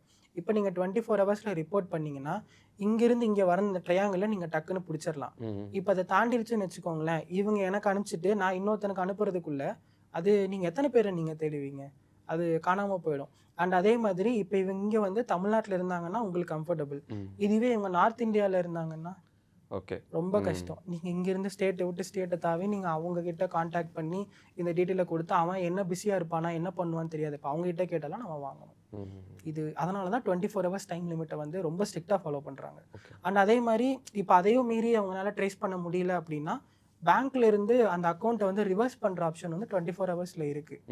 ஸோ வந்து டக்குன்னு அமௌண்ட்டை வந்து ரிவர்ஸ் பண்ணிடுவாங்க. இப்போ நான் இவங்ககிட்ட இருந்து அமௌண்ட் வாங்கலைன்னு வச்சுக்கோங்களேன், 24 ஹவர்ஸ்க்குள்ளே டக்குன்னு இவங்க கம்ப்ளைண்ட் ஃபைல் பண்ணிட்டாங்கன்னா அமௌண்ட் வந்து உங்களுக்கு ரிவர்ஸ் ஆகிடும். அது பேங்க்ல இருந்தே அதை வந்து பண்ண சொல்லிடுவாங்க. அதனால தான் 24 ஹவர்ஸ். இப்போ நம்ம டிஜிட்டலில் இருக்கிறப்போ எனிதிங் ட்ரான்சாக்ஷன் சும்மா ஃபோன் யூஸ் பண்ணுறதுலேயே வந்து நமக்கு தெரியாமையே நம்மளை யாராவது ட்ராக் பண்ணுறதுக்கு ஏதாவது சான்சஸ் இருக்குங்க? நிறையா இருக்குது. இப்போ எப்படின்னா வந்து ட்ராக்கிங் இந்த சென்ஸ் ஆஃப் 2 விஷயம் பண்ணலாம். ஒன்று, நீங்கள் யூஸ் பண்ணுற சோஷியல் மீடியாஸ் யூஸ் பண்ணி நீங்கள் பப்ளிக் அக்கௌண்ட்டாக இருந்தீங்கன்னா அவர் சொல்கிற மாதிரி சோஷியல் இன்ஜினியரிங்னு ஒரு கான்செப்ட் இருக்குது. அதுக்கப்புறம் ஓசென்ட்னு ஒரு கான்செப்ட் இருக்குது. அதுக்கப்புறம் சாக் பப்பெட்டுன்னு ஒரு கான்செப்ட் இருக்குது. நான் அந்த ஒரு கான்செப்டை சாக் பப்பெட் மட்டும் எக்ஸ்பிளைன் பண்ணுறேன், அதுலேயே எல்லாமே வந்துடும். இப்போ என்கிட்ட ஒரு செகண்ட் ஹேண்டட் மொபைல் ஃபோன் இருக்குது. நான் வந்து ஃபார் எக்ஸாம்பிள் பாரிஸ் கார்னரில் போய் நான் ஒன்று வாங்குறேன்னு வச்சுக்கோங்க. இப்போ அதை வந்து காசு கொடுத்து தான் நான் வாங்குறேன், ஆன்லைன் பேமெண்ட்டில் வாங்கலை. இப்போ I have a second handed mobile phone. இப்போ வெளியில் நீங்கள் இப்போ நான் முன்னாடி சொன்னேன் இல்லையா, ஏர்டெல் ஸ்டோர், வோடஃபோன், எங்கே வேணாலும் போய் ஒரு எக்ஸ்ட்ரா ஒரு 500 ரூபா கொடுத்தீங்கன்னா யாரோ ஒருத்தரோட ஆதாரில் ரெஜிஸ்டர் பண்ணி ஒரு சிம் கார்டு கொடுப்பாங்க. ஒன்று நீங்கள் அப்படி வாங்கலாம், இல்லை யாரோ ஒருத்தர் இறந்து போயிட்டாங்கன்னா அவங்க சிம் கார்டை யூஸ் பண்ணலாம். நம்ம ரிலேஷனில் இருக்கக்கூடாது, யாரோ ஒருத்தரோட ரிலேஷனில் இருக்கணும். அந்த சிம் கார்டை நீங்கள் நினச்சா வாங்கலாம். இப்போ வாங்கி நான் அந்த மொபைலில் இன்சர்ட் பண்ணிட்டேன். ரோட்டில் ரேண்டமாக போகும்போது, சார் இந்த மாதிரி என் ஃபோனில் வந்து நெட்டு கட் ஆகிடுச்சு, நான் கையில் 3000 ரூபா தரேன், என் ஃபோனுக்கு ரீசார்ஜ் பண்ணி கொடுங்கன்னா அவன் 1 வருஷத்துக்கு பண்ணி கொடுத்துருவான். இப்போ எங்கிட்ட 1 வருஷத்துக்கு இன்டர்நெட் இருக்குது, கால் இருக்குது, சிம் இருக்குது, ஃபோன் இருக்குது, எல்லாமே இருக்குது. இப்போ நான் வந்து ஏதாவது ஒரு பப்ளிக் வைஃபைல நான் கனெக்ட் பண்ணி இப்போ நான் யூஸ் பண்ணேன்னா என்னை ட்ரேஸ் பண்ண முடியாது. இல்லை நான் ஏதாவது விபிஎன் போட்டு அதுக்கு நான் ஒரு பெய்டு விபிஎன் போட்டு யூஸ் பண்ணாலும் என்னை ட்ரேஸ் பண்ண முடியாது. ஆனால் நான் எது பண்ணுற மாதிரி இருந்தாலும் என்னோடதை நான் யூஸ் பண்ண மாட்டேன், யார்ட்டையாவது ரோட்டில் போகிறவன்கிட்ட கொடுத்து தான் பண்ணுவேன். இப்போ நான் என்ன இல்லீகல் ஆக்டிவிட்டி பண்ணாலும் யாராவது என்னை ஃபைண்ட் அவுட் பண்ண முடியுமா? ட்ராக் பண்ணவே முடியாது. ஏன்னா எதுவுமே என்னோடதுல ரெஜிஸ்டர் ஆகவே கிடையாது. ஒண்ணுமே பண்ண முடியாது. நான் ஃபிசிக்கலா மாட்டினா மட்டும்தான் உண்டு. அதாவது இப்போ வந்து ஒரு வைஃபை கண்டுபிடிச்சிட்டாங்க, இது இந்த மால்ல இருக்குன்னு கண்டுபிடிச்சிட்டாங்க. மால்ல 1,00,000 பேர் சுத்திட்டு இருப்பாங்க. அதுல நான் யாருன்னு கண்டுபிடிச்சாதான் என்ன கண்டுபிடிக்க முடியும், இல்லைன்னா கண்டுபிடிக்க முடியாது. நான் அந்த மாலை விட்டு தாண்டும் போது ஏர்பிளைன் மோட்ல போட்டு போயிட்டேன்னா அவ்வளோதான் முடிஞ்சு. அதுக்கப்புறம் நான் எங்கே போவேன்னு அவனால் ட்ரேஸ் பண்ண முடியாது. ஒரு சிட்டியில் எவ்வளோ மால் இருக்குது, எல்லா மால்லையும் போக முடியுமா? முடியாது. நம்ம சென்னையில் நிறையா ரயில்வே ஸ்டேஷன் இருக்குது, எல்லா இடத்துலையும் ஃப்ரீ பப்ளிக் வைஃபை இருக்குது. எங்கேருந்து வேணாலும் நான் கனெக்ட் பண்ணலாம். ஸோ என்னை வந்து அவங்க ட்ரேஸே பண்ண முடியாது. இது பேர் தான் சாக் பப்பட் அக்கௌண்ட்டுன்னு சொல்லுவாங்க. இந்த அக்கௌண்ட்டை யூஸ் பண்ணி தான் நிறைய கிரிமினல் ஆக்டிவிட்டீஸ் வந்து நடக்குது. இது ட்ரேஸ் பண்ண முடியாததுக்கான ரீசனும் இதுதான். அட்மோஸ்ட் அனானமிட்டியை இவங்க கம்ப்ளீட்டாக யூஸ் பண்ணுறாங்க. நிறைய பேர் டார்க் வெப் தான் ஒரே டெக்னாலஜி இருக்குன்னு நினச்சிட்டு இருக்காங்க. அதை தாண்டி நிறைய டெக்னாலஜிஸ் இருக்குது நம்மளை வந்து ஏதோ ஒரு உலகத்துக்குள்ளே மறைவாக வச்சு யூஸ் பண்ணுறதுக்கு. இது எல்லாமே ஒரு சில விஷயங்கள்.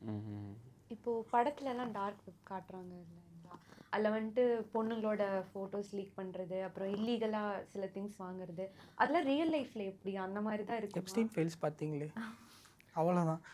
அதை பார்த்ததுக்கு அப்புறம் தான் எனக்கு எதை நம்புறது நம்ப வேண்டாம். ரியல் ஒருத்தன் வந்து ஜிமெயிலாக மாற்றி எல்லாத்துக்கும் இந்த ஃபைலை வந்து ரிலீஸ் பண்ணிட்டான்.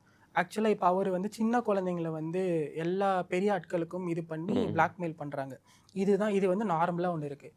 இதுவே டார்க் வெப்பில் என்ன பேர் வச்சுருப்பாங்கன்னா ரெட் ரூம் அப்படின்னு சொல்லிட்டு ஒரு கான்செப்ட் இருக்கும். அந்த ரெட் ரூமோட கான்செப்டே என்னென்னா, சின்ன குழந்தைங்களை வந்து உள்ளே அனுப்பி டார்ச்சர் பண்ணுவாங்க. டு த கோர் டார்ச்சர் பண்ணுவாங்க. என்னெல்லாம் பண்ண முடியுமோ எல்லாமே பண்ணுவாங்க.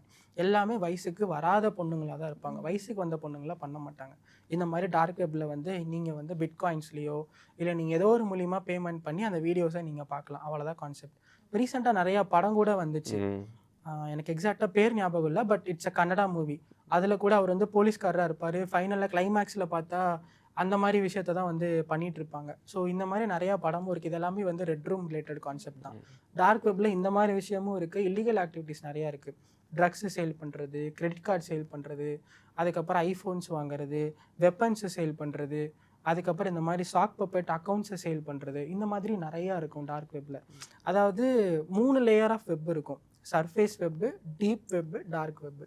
ஸோ இந்த கான்செப்டில் தான் அது வந்து ஒர்க் ஆகும். So dark web is more danger. அது யூஸ் பண்ணுறதுக்கு இப்போ டார் ப்ரௌசர்ன்றது எல்லாத்துக்கும் தெரிஞ்சிருச்சு. அதை விட அனானமிட்டி எல்லாம் நிறையா இருக்குது. ஆனியன் நெட்வொர்க்குன்னு சொல்லுவாங்க. அது அந்த மாதிரி நிறையா இருக்குது. என்ன வேணாலும் யூஸ் பண்ணலாம். இது உண்மைன்னு நினைக்கிறப்ப தான் இன்னும் கொஞ்சம் பயமாக இது இருக்குது. அது நீங்கள் என்ன வேணாலும் பண்ணலாம், பட் நீங்கள் யூஸ் பண்ணுறதை பொறுத்து இருக்குது. இப்போ நீங்களே உங்களோட சேனலை நீங்கள் டார்க் வெப்பில் கூட ஹோஸ்ட் பண்ணலாம்.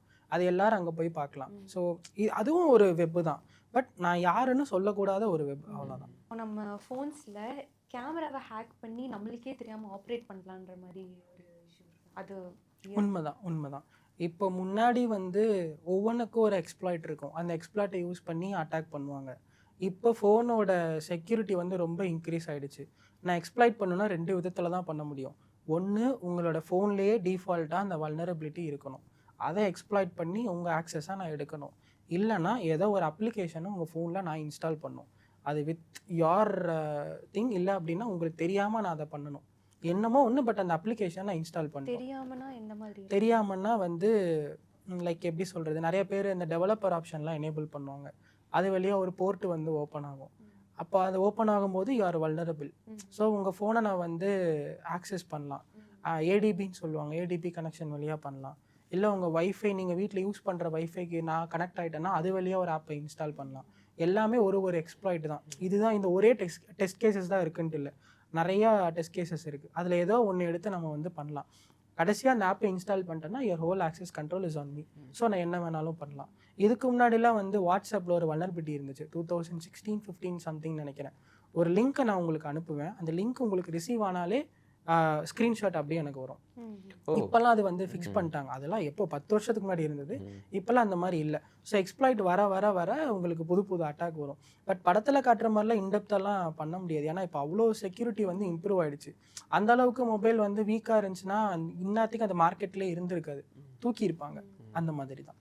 லாஸ்ட் வீக் கூட எனக்கு இந்த மாதிரி ஒரு விஷயம் நடந்தது. என்னோட ஃப்ரெண்ட் யாரோ ஒருத்தவங்க யூஸ் பண்ணிட்டு இருந்த நம்பர் வந்து இப்போ யூஸ் பண்ணல. It was not in use. அந்த நம்பர் போனதுக்கப்புறம் வந்து அதோட ஐகான் ப்ரொஃபைல் பிக்சர் வந்து என்னவா மாற்றிக்கிட்டாங்க அப்படின்னா, இந்த ஆர்டிஓ அந்த மாதிரி மாற்றிட்டு ஆர்டிஓ சலான் அப்படின்னு சொல்லிட்டு ஏபிகே ஃபைல் வருது. அதாவது சலான் வந்து ஏபிகே ஃபைலாக வருது. நம்ம வந்து அதை டவுன்லோட் பண்ணி நம்ம வந்து ஃபைன் பே பண்ணுறோம். இப்போ அந்த அப்ளிகேஷன் வந்து உங்களுக்கு தெரியாமல் இன்ஸ்டால் பண்ணுறீங்களா, இப்போ அது இன்ஸ்டால் ஆயிடுச்சுன்னா அந்த கண்ட்ரோல் வந்து அவங்களுக்கு போயிடும். இதுதான் கான்செப்ட். ஃபோனை இப்படி தான் அட்டாக் பண்ண முடியும். இப்போ ஃபோனில் வந்து ஆப்பிள் ஃபோன் சேஃப், வாங்குறப்பவே ஆப்பிள் வாங்க அது சேஃப் அப்படின்னு சொல்கிறாங்க. முன்னாடி பிளாக்பெரி சேஃப் அப்படின்னு சொல்லிட்டு அதெல்லாம் உண்மையாகவே சேஃபா? சேஃப் அப்படின்றது வந்து யூஸ் பண்ணுற பீப்புளை பொறுத்து தான் இருக்குது. அதே ஆர்டி அப்ளிகேஷன் வந்து இப்போ ஆப்பிள் யூஸ் பண்ணுறதுக்கு போச்சுனாலும் சேம் அதே தான். மேபி அந்த ஆப் ஸ்டோரில் வந்து நிறைய டெஸ்ட் பண்ணி வரனால சேஃப்னு சொல்கிறாங்க. அப்படி பார்த்தா லோன் அப்ளிகேஷன்ஸ் எல்லாமே வந்து ஆப் ஸ்டோர்லேயும் இருந்துச்சு, ப்ளே ஸ்டோர்லேயுமே இருந்துச்சு. ஸோ யூஸ் பண்ணுற பீப்புளை பொறுத்து தான் இருக்குது. ஏன்னா இப்போ பெர்மிஷன்ஸ் அப்படின்றது வந்து அது இந்த கம்பெனி எப்படி அதை மேனேஜ் பண்ணுறாங்க அப்படின்றது தான். இப்போ ஒன்றுமே இல்லை, இப்போ பிக்சார்ட் இன்ஷாட் அப்ளிகேஷன்லாம் யூஸ் பண்ணுறீங்க எடிட் பண்ணுறதுக்கெல்லாம். இப்போ அதில் ஃபோட்டோஸ் நம்ம அப்லோட் பண்ணும்போது அது அவங்களுக்கு தானே போகுது, நம்மக்கிட்ட இல்லையே. நம்மக்கிட்ட ஆஃப்லைன் ஸ்டோரேஜ் இருக்குது, அதை நம்ம அங்கே யூஸ் பண்ணுறோம். அப்போ அந்த பிக்சர் வந்து அப்போ அவங்ககிட்ட ஒரு காப்பி இருக்குன்னு தானே அர்த்தம். அதுக்கு தானே அந்த பெர்மிஷன். அப்போ அந்த பிக்சர் அவன் எப்படி வேணாலும் யூஸ் பண்ணலாம். இப்போ வந்து ஃபோட்டோஷாப் யூஸ் பண்ண முடியாதவங்க எல்லாம் ஃபோட்டோ யூஸ் பண்ணுவாங்க, ஆன்லைன்லேயே ஃப்ரீ தான். இப்போ அதில் பிக்சர் அப்லோட் பண்ணும்போது அதே பிரச்சனை தான் வரும். இப்போ நிறைய பேர் நம்ம வீட்டு டாக்குமெண்ட்ஸ் எல்லாம் யூஸ் பண்ணுறோம், அதை வந்து பிடிஎஃப் டு வேர்டை கன்வெர்ட் பண்ணுறதுக்கு ஆன்லைனில் அப்லோட் பண்ணுறோம். யாருமே அதை ஓசியில் கொடுக்க மாட்டான். அவன் கொடுக்குறான்னா பின்னாடி ஏதோ ஒன்று வச்சிருப்பான்னு அர்த்தம். கன்வெர்ட் பண்ணும்போது அவனுக்கு ஒரு காப்பி, எனக்கு ஒரு காப்பி. வரும்போது காப்பியில் மால்வேர் இருக்கோ இல்லையோ அது ரெண்டாவது, பட் நம்மளோட டீட்டெயில் இப்போ அவங்ககிட்ட இருக்குன்றது தான் இப்போ பாயிண்ட். ஸோ இப்படி தான் வந்து மேக்ஸிமம் வந்து அஃபெக்ட் ஆகுறாங்க. முதல்ல கூட இப்போ ஒருத்தவங்க வந்து இமேஜ் வந்து என்னோட இமேஜ் வந்து எடிட் பண்ணி போட்டாங்க, மாஃப் பண்ணி போட்டாங்க அப்படின்னா you have to spend time Photoshop open பண்ணி எடிட் பண்ணி அதெல்லாம் பண்ணிட்டுருக்கணும். இப்போ இந்த ஏஐ இந்த டூல்ஸ் எல்லாம் இருக்கிறதுனால you just have to do prompt, அவ்வளோதான் இல்லையா? ஆனால் ரொம்ப டேஞ்சர். ஏன்னா இப்போ அந்த நிறைய ட்ரெண்ட்ஸ் வந்துச்சு, இப்படி எடிட் பண்ணலாம் அப்படி எடிட் பண்ணலான்னு. பட் நம்ம ஃபோட்டோஸ் அவங்ககிட்ட கொடுக்குறோன்றது புரிய மாட்டேங்குது. நாளைக்கு யாரோ ஒருத்தர் ஏதோ ஒரு ப்ராம்ப்டை க்ரியேட் பண்ணால் யாரோ ஒருத்தரோட ஃபேஸ் நமக்கு வந்து கொஞ்சம் சிமிலராக வரும். அது எப்படி வருது? நம்ம ஃபோட்டோஸ் அவங்ககிட்ட இருக்குது, அது ப்ராசஸ் பண்ணும்போது இங்கே வருது. அப்போ நம்ம ஃபோட்டோஸ் அவன் சர்வரில் இருக்குன்னு தான் அர்த்தம். நீ வந்து உன்னோட வேலையை சிம்பிளராக பண்ணுறதுக்காக நீ இதை வாங்கின, அப்போ நீ அதை தான் பண்ணணும். நீ இதையெல்லாம் பண்ணிட்டு இருந்தனா உன் டேட்டா வெளியில் மிஸ்யூஸ் ஆகும். நாளைக்கு என் அக்கௌண்ட் இப்படி போச்சு அப்படி போச்சேன்னு கற்றுனீங்கன்னா அதுக்கு ஒன்றுமே பண்ண முடியாது. இப்போ வந்து கிளாடு ஆந்த்ரோபிக்லாம் வரும்போது சைனாக்கார் என்ன பண்ணான் அப்படின்னா, அவன் என்ன பண்ணுறான்னா அதை அப்படியே வந்து க்ளோன் பண்ணி பாவோன்னு யூஸ் பண்ணுறான். ஒரு 20-30 பேரை வச்சு கிளாடை வந்து ஒர்க் பண்ண சொல்லி கிளாடை லைட்டாக ப்ராம்ப்ட் இன்ஜினியரிங் பண்ணி இருக்கிற எல்லா விஷயத்தையும் வாங்கி இப்போ அதே மாதிரி இப்போ அவன் யூஸ் பண்ணிகிட்டு இருக்கான். ஸோ இப்போ இந்த மாதிரி நிறையா நடந்துகிட்ருக்கு. இப்போ A2லேயே ஒருத்தன் வந்து காப்பி பண்ணி இப்போ யூஸ் பண்ணுறான். அவன் என்ன யூஸ் பண்ணுறான், அது என்ன டேட்டா இருக்கோ இப்போ அதை வாங்கி இப்போ வந்து சைனாக்காரன் யூஸ் பண்ணிகிட்டு இருக்கான். ஸோ இப்போ நம்ம டேட்டா தான் வெளியே போகுதுன்னு பார்த்தோம். இப்போ ஏஐயோட டேட்டாவே திருடி இப்போ இன்னொரு ஏஐ வந்து கிரியேட் பண்ணுறாங்க. இப்போ ரீசெண்டாக பார்த்துட்டு இருந்தேன், இப்போ most vulnerable thing is AI அப்படின்னு சொல்லி தான் சொல்லிட்டு இருக்காங்க. யாருமே வந்து இப்போ ஹேக் பண்ணுறது கிடையாது, they are just logging into AI agents and getting the data அப்படின்னு சொல்லி. கிளாட் ப்ரௌசர்லாம் வந்து பயங்கரமாக போயிட்டு இருக்கு. இப்போ எப்படின்னா வந்து இப்போ கிளாட் ப்ரௌசர் தான் நினைக்கிறேன், நீங்கள் வந்து பஸ் டிக்கெட் புக் பண்ணனா கூட நீங்கள் டேரெக்டாக போய் எதுவும் பண்ண தேவையில்லை, அதுவே எல்லாமே பண்ணிக்கும். அது வந்து சீப்பஸ்ட்டாக இருக்கிறத அதுவே பிக் பண்ணி அதுவே பஸ் டிக்கெட் புக் பண்ணிடும். You just have to link a payment, அதெல்லாமே பண்ணி விட்டோம்னா நம்ம ஏதோ ஒன்று கொடுக்கணும். நீங்கள் ஃபார் எக்ஸாம்பிள் இப்போ சென்னை டு கோயம்புத்தூர் எனக்கு இந்த டைமில் இந்த பஸ் வேணும், ரேட்டிங் வந்து 4+ வேணும், எனக்கு காஸ்ட் இந்த பட்ஜெட்குள்ளே தான் இருக்கணும்னு சொன்னீங்கன்னா அதுவே பண்ணி எல்லாமே முடிச்சு விட்ரும். இந்த டெஸ்ட் பண்ணுவாங்கல்ல அந்த மாதிரி எல்லாமே ஆட்டோமேட்டிக். நீங்கள் லைவாக பார்க்கலாம் அது என்னென்னலாம் பண்ணுதுன்னு லைவாக காட்டும். அது ரொம்ப டேஞ்சர். அது நம்ம வேலை சிம்பிளர் ஆக்குது, ஃபைன். பட் அதோட பின்னாடி என்ன நடக்குதுன்றது நமக்கு நார்மல் யூஸருக்கு தெரியாது. அவன் யூஸ் பண்ண தெரியாமல் யூஸ் பண்ணி மாட்டிக்கிட்டான்னு வச்சுக்கோங்களேன், ரொம்ப கஷ்டம். கரெக்ட். இப்போது இமேஜஸ் எல்லாம் மாஃப் பண்ணுறது, எடிட் பண்ணுறது ரொம்ப ஈஸியாக இருக்குது. பட் அதை நம்ம வந்து அந்த ஸ்பேஸ்லேருந்து எடுக்கிறதுக்கு ரொம்ப, இப்போ இன்ஸ்டாலே பார்த்தோம்னா இப்போது ஒரு ப்ரொஃபைலில் வந்து நிறையா நம்ம இமேஜஸ் இருந்து ஏதாவது 2-3 வேறு இருந்துச்சுன்னா நம்ம வந்து ப்ரிட்டெண்டிங் டு பி சம்வன் எல்ஸ்னு சொல்லி ஈஸியாக ரிமூவ் பண்ணிடலாம், ரிப்போர்ட் பண்ணி. பட் அதுவே வந்து நிறையா பேர்த்தோட ஃபோட்டோஸ் போட்டு அதில் சிலது எடிட்டட் அந்த மாதிரி இருந்ததுன்னா அது ரிமூவ் பண்ணுறதுக்கு யூசர் ஃப்ரெண்ட்லியாகவே இல்லை. அதில் போய் பார்க்கலாம் ஆப்ஷன்ஸே இல்லை. இப்போ வந்து இது கரெக்டாக 1 வீக்குக்கு முன்னாடி தான் கிராக்லேருந்து எக்ஸ் பிளாட்ஃபார்ம்லேருந்து நிறைய ரிமூவ் பண்ணாங்க. எக்ஸில் நிறையா வந்து 18+ கண்டென்ட் வரும், கண்ட மேனிக்கு வரும். இப்போ வந்து அந்த இஷ்யூ ரொம்ப ரைஸ் ஆக அங்கேருந்து எலான் மஸ்க் ஒரு ஆர்டர் கொடுத்தாரு, இந்தியா லொக்கேஷனுக்கு மட்டும் இனிமேல் 18+ போகக்கூடாது அப்படின்னு. இப்போ நம்ம ஆளுங்க என்ன பண்ணுறாங்கன்னா VPN யூஸ் பண்ண ஆரம்பிச்சிட்டாங்க. எக்ஸல் லாகின் பண்ணுறதுக்கு VPN. இப்போ நான் VPN யூஸ் பண்ணனா என்னால் அந்த கண்டென்ட்டை பார்க்க முடியும். இவ்வளோ தான் சிம்பிள். நீங்கள் என்ன பண்ணாலும் அதை ஒன்றுமே தடுக்க முடியாது. நீங்கள் ஒன்று என்டையராக தடுக்கணும். நீ லொக்கேஷனை மட்டும் பிளாக் பண்ணினா அவன் வேறு ஏதாவது போட்டு போயிடுவான். 5-6 வருஷத்துக்கு முன்னாடி ஒரு அறிக்கையை விட்டாங்க, இந்த மாதிரி யாரெல்லாம் 18+ வீடியோ பார்க்குறீங்களா போலீஸ்கார் அவங்கள கண்காணித்து பிடிப்பான் அப்படின்னு. ஒருத்தனை கூட பிடிச்சி நான் பார்க்கல. ஸோ அது என்ன தான் நம்ம எஃபர்ட் போட ட்ரை பண்ணாலும் ரொம்ப கஷ்டம். Because population is high. ஒருத்தங்கிட்ட 2 மொபைல் ஃபோன் இருக்குது, 2 சிம் கார்டு இருக்குது, என்ன வேணாலும் பண்ணுறாங்க. Entire thing is in there hand. என்ன வேணாலும் பண்ணலாம். அட்லீஸ்ட் கொஞ்சம் பேர்த்த வந்து சிவியராக ஏதாவது பண்ணினாதான் மேபி ஈஸியாக பண்ணிடலாம் அப்படின்னு நினைக்கிறேன். பாலியல் வன்கொடுமை பண்ணுறவனையே ரிலீஸ் பண்ணுறாங்க. இது கேட்டிங்கன்னா ஒன்றுமே நடக்காது. இப்போ கோயம்புத்தூரில் ஒரு பொண்ணை இது பண்ணாங்கன்னு சொல்லி நேற்று தான் தீர்ப்பு கொடுத்தாங்க. இப்போ அவனுக்கு வந்து ஆயுள் தண்டனைன்னாங்க. அவன் என்ன பண்ணுவான்? ஆயுள் தண்டனையில் ஜாலியாக உட்காந்துருப்பான். பயமே இருக்காது. என்ன பண்ணுவாங்க? மிஞ்சி போனால் ஜெயிலில் போடுவாங்க, அவ்வளோதான். 10 வருஷம் 20 வருஷம் பார்ப்பாங்க. அவன் அமைதியாக இருக்கான்ப்பா, சரி கருணை அடிப்படையில் அவனை ரிலீஸ் பண்ணிடலான்னு ரிலீஸ் பண்ணுவாங்க. இதுதான் நடக்கும். நீங்கள் வந்து யூஏ சைடில் பண்ணுற மாதிரி நிற்க வச்சு பண்ணாதான் அது வந்து அடங்குவானுங்க, இல்லைன்னா அது நடக்காது. பட் நம்ம ஊரோட ரூல்ஸ் படி அப்படி பண்ண முடியாது. ஏன்னா நம்மளோட பாலிசியை அப்படி தான் க்ரியேட் பண்ணி வச்சுருக்காங்க. அது இவங்களாம் நினச்சாதான் மாற்ற முடியும். இல்லைனா நம்ம வந்து ப்ரொட்டஸ்ட் பண்ணணும். நம்ம இவ்வளோ தூரம் பண்ணி அந்த கேஸுக்கு 4 மாதம் ஆச்சு திருப்பி வர்றதுக்கு. சைபரில் எடுத்திங்கன்னா இன்னும் 40 வருஷம் ஆகும். அதுக்குள்ளே டெக்னாலஜி எங்கேயோ மாறிடும். அதுதான் உண்மை. ஸோ இந்த விஷயம் நான் உங்ககிட்ட கேட்கணும்னு நினச்சிட்டு இருந்தேன். நம்ம வந்து லாஸ்ட் வீக் இருக்கும்னு நினைக்கிறேன், ஒரு வீடியோ பண்ணியிருந்தோம். அதாவது எமோஷ்னல் கண்டேஜியன்னு சொல்லிட்டு ஒரு எக்ஸ்பெரிமெண்ட் ஃபேஸ்புக் பண்ணியிருந்தாங்க அப்படின்னு சொல்லிட்டு. அதில் என்னன்னா, பீப்புளுக்கு வந்து ஹாப்பியான ஃபீட் காட்டுறவங்க வந்து ஹாப்பியாக ரியாக்ட் பண்ணுவாங்க, சேடான விஷயம் காட்டுறவங்க வந்து சேடாக ரியாக்ட் பண்ணுறாங்க அப்படின்னு சொல்லிட்டு ஒரு 7 lakh பீப்புள் வச்சு அவங்க பண்ணியிருந்தாங்க 2014. ஸோ வந்து இப்போ வந்து அதை விட அதிகமான யூசர்ஸ் இருக்காங்க. அதை விட அதிகமான மக்கள் வந்து எப்படி சொல்கிறது, ஈஸிலி ஆக்சசபிளாக இருக்காங்க. ஸோ இவ்வளோ இன்ஃபர்மேஷன் வந்து பீப்புள் கிட்ட இருக்குது இல்லைங்களா? So now that election is coming, politicians இந்த மாதிரி இதெல்லாம் வச்சு ஆக்சுவலாக வந்து பீப்புளோட இதை வந்து ஆசிலேட் பண்ண முடியுங்களா? விர்ச்சுவல் வாரியர்ஸ், அவ்வளோதான், சிம்பிள். இந்த மாதிரி ஒவ்வொரு இதுக்கும் வந்து தனியாக வந்து ஐடின்னு சொல்லி வச்சுருக்காங்க. ஐடி விங்குன்னு இருக்குது. டிஎம்கேட்ட ஒரு ஐடி விங் இருக்குது. இப்போ இவங்க டிவி கேட்ட விர்ச்சுவல் வாரியர், பிஜேபி கேட்ட ஒரு ஐடி விங் இருக்குது. எனக்கு தெரிஞ்சு ஏடிஎம்கேல இல்லை, என்டிகேலையும் இருக்குதுன்னு நினைக்கிறேன். ஸோ இந்த மாதிரி ஒவ்வொருத்தர்கிட்டையும் ஒரு ஐடி விங் இருக்குது. உண்மையா பொய்யானே தெரியாது. இப்போ ரீசெண்டாக நடக்கிற இஷ்யூஸ்க்கெல்லாம் அது உண்மையானும் தெரியாது, பொய்யானும் தெரியாது. ஒரு சைடில் ஆதரிக்கிறாங்க, ஒரு சைடில் வன்மத்தை கொட்டுறாங்க. ரெண்டுமே நடக்குது. ஆனால் ரெண்டுமே பண்ணுறது யாருன்னா, தான் கட்சிக்காரனாகவும் இருப்பான், வெளியிருக்கிறவனாகவும் இருப்பான். ஸோ இவங்களே வந்து பேலன்ஸ் பண்ணிப்பாங்க. அதுக்கேற்ற மாதிரி அதை வந்து அவங்களே மாற்றிப்பாங்க. ஸோ நிறைய ஐடி விங்ஸ் இந்த மாதிரி இருக்குது. இப்போ ஒரு இஷ்யூ நடக்குது, ஒருத்தரை போட்டு தாக்குறாங்க அப்படின்னா, ஆப்போசிட் இருக்கிற ஐடி விங் வந்து இன்னும் கொஞ்சம் சூடேற்றுவாங்க. இருக்கிற எல்லா எவிடன்ஸையும் கலெக்ட் பண்ணுவாங்க. கலெக்ட் பண்ணி அந்த டைமில் போடுவாங்க. இதெல்லாம் எங்கேருந்து கண்டுபிடிக்கிறாங்கன்னே தெரியாது. But they have few people to do like that. ஆக்சுவலாக ஐடி விங் அப்படி ஒர்க் ஆகாது. ஐடி விங்கோட ஸ்கோப்பே அது கிடையாது. இவன் என்ன பண்ணுறான்னு பார்க்குறதுக்காக நீ ஐடி விங் வச்சுருக்க. உன்னோட கட்சி மக்கள் என்ன பண்ணுறாங்க, அவங்களுக்கு ஏதாவது ஹெல்ப் பண்ணணும், டெக்னிக்கலாக ஏதாவது பண்ணணும் இருக்கிறதான் ஐடி விங். நீ அதை யூஸ் பண்ணாமல் இன்ஸ்டாகிராமில் மீம்ஸ் போடுறதுக்கும் நீ இதை சேஞ்ச் பண்ணிங்கன்னா ஒன்றுமே பண்ண முடியாது. இன்னைக்கு இவர் ஜெயிப்பாரான்றது இவங்களே வந்து ஓட்டிங் எடுக்கிறாங்க, அன்அஃபிஷியல் ஓட்டிங். அதை உண்மையாக பொய்யான்றது தெரியாது. ஒரு கட்சிக்கு மட்டும் மேலே இருக்கும், மீதி எல்லாம் கீழே இருக்கும். ஆனால் அவன் தான் பார்த்தா இப்போ வந்து கரண்ட் ட்ரெண்டில் வந்து ஆட்சி அமைச்சிட்டு இருப்பாங்க. இந்த மாதிரி தான் இருக்கும். ஆனால் இந்த போல வச்சு பீப்புளை வந்து மேனிப்புலேட் பண்ணுவாங்க. ஆக்சுவலாக எப்படின்னா, ஒருத்தர் வந்து இவங்களுக்கு தான் நான் சப்போர்ட் பண்ணுவேன்னு இருப்பாங்க, ஒருத்தருக்கு இவங்கள தான் நான் சப்போர்ட் பண்ணுவேன்னு இருப்பாங்க. இவன் எந்த கட்சிக்காரனோ அவனை மட்டும் ஃபோக்கஸ் பண்ணி ஒரு 10 பேரை ஃபர்ஸ்ட்டில் போடுவான். அப்புறம் இவன் யாருக்கு சப்போர்ட் பண்ண மாட்டானோ அதை கடைசியில் 2 பேர் வச்சு வீடியோ க்ளோஸ் பண்ணிடுவான். இந்த மாதிரி இன்ஃப்ளூயன்ஸ் பண்ணுவாங்க. அப்போ எல்லாரும் வந்து இவங்களுக்கு தான் சப்போர்ட் பண்ணுறாங்க போல, சரி நம்ம இவங்களுக்கே போடுவோம் அப்படின்ற மாதிரி ஒரு பாயிண்ட் மாறிடும். அதுக்கப்புறம் நீங்கள் ஒரு நியூட்ரலாக இருந்து பார்க்குற ஒருத்தருக்கு அந்த தாட் வந்து அவங்களோட தானே தெரியவே தெரியாது, ஈஸியாக இம்ப்ளான்ட் பண்ணி. ஆக்சுவலாக அது அவனோட தாட்டே கிடையாது. அது வந்து மேலே இருக்கிறவன் சொல்லுவான் நீ இப்படி பண்ணு அப்படின்னு, அதை தான் இவனும் பண்ணுவான். இது எல்லா இடத்துலையுமே இருக்கிறது தான். பேரண்ட்ஸ் தான் எஃபெக்ட் பண்ணுற மாதிரி இருக்குது. பேரண்ட்ஸ்க்கு வந்து இப்போ இது ஒரு புது பிரச்சனை என்னென்னா, பேரண்ட்ஸ்க்கு நிறைய பேர்த்துக்கு என்ன நடக்குதுன்னே தெரிய மாட்டேங்குது. இப்போல்லாம் வந்து நியூஸே வந்து ரொம்ப மாட்ரேட்டாக தான் போடுறாங்க. இவங்களுக்கு சப்போர்ட் பண்ணி போடுற மாதிரியே போடுறாங்க. ஆக்சுவலாக நியூஸ் சேனல் அப்படி ஒர்க்கே ஆகக்கூடாது.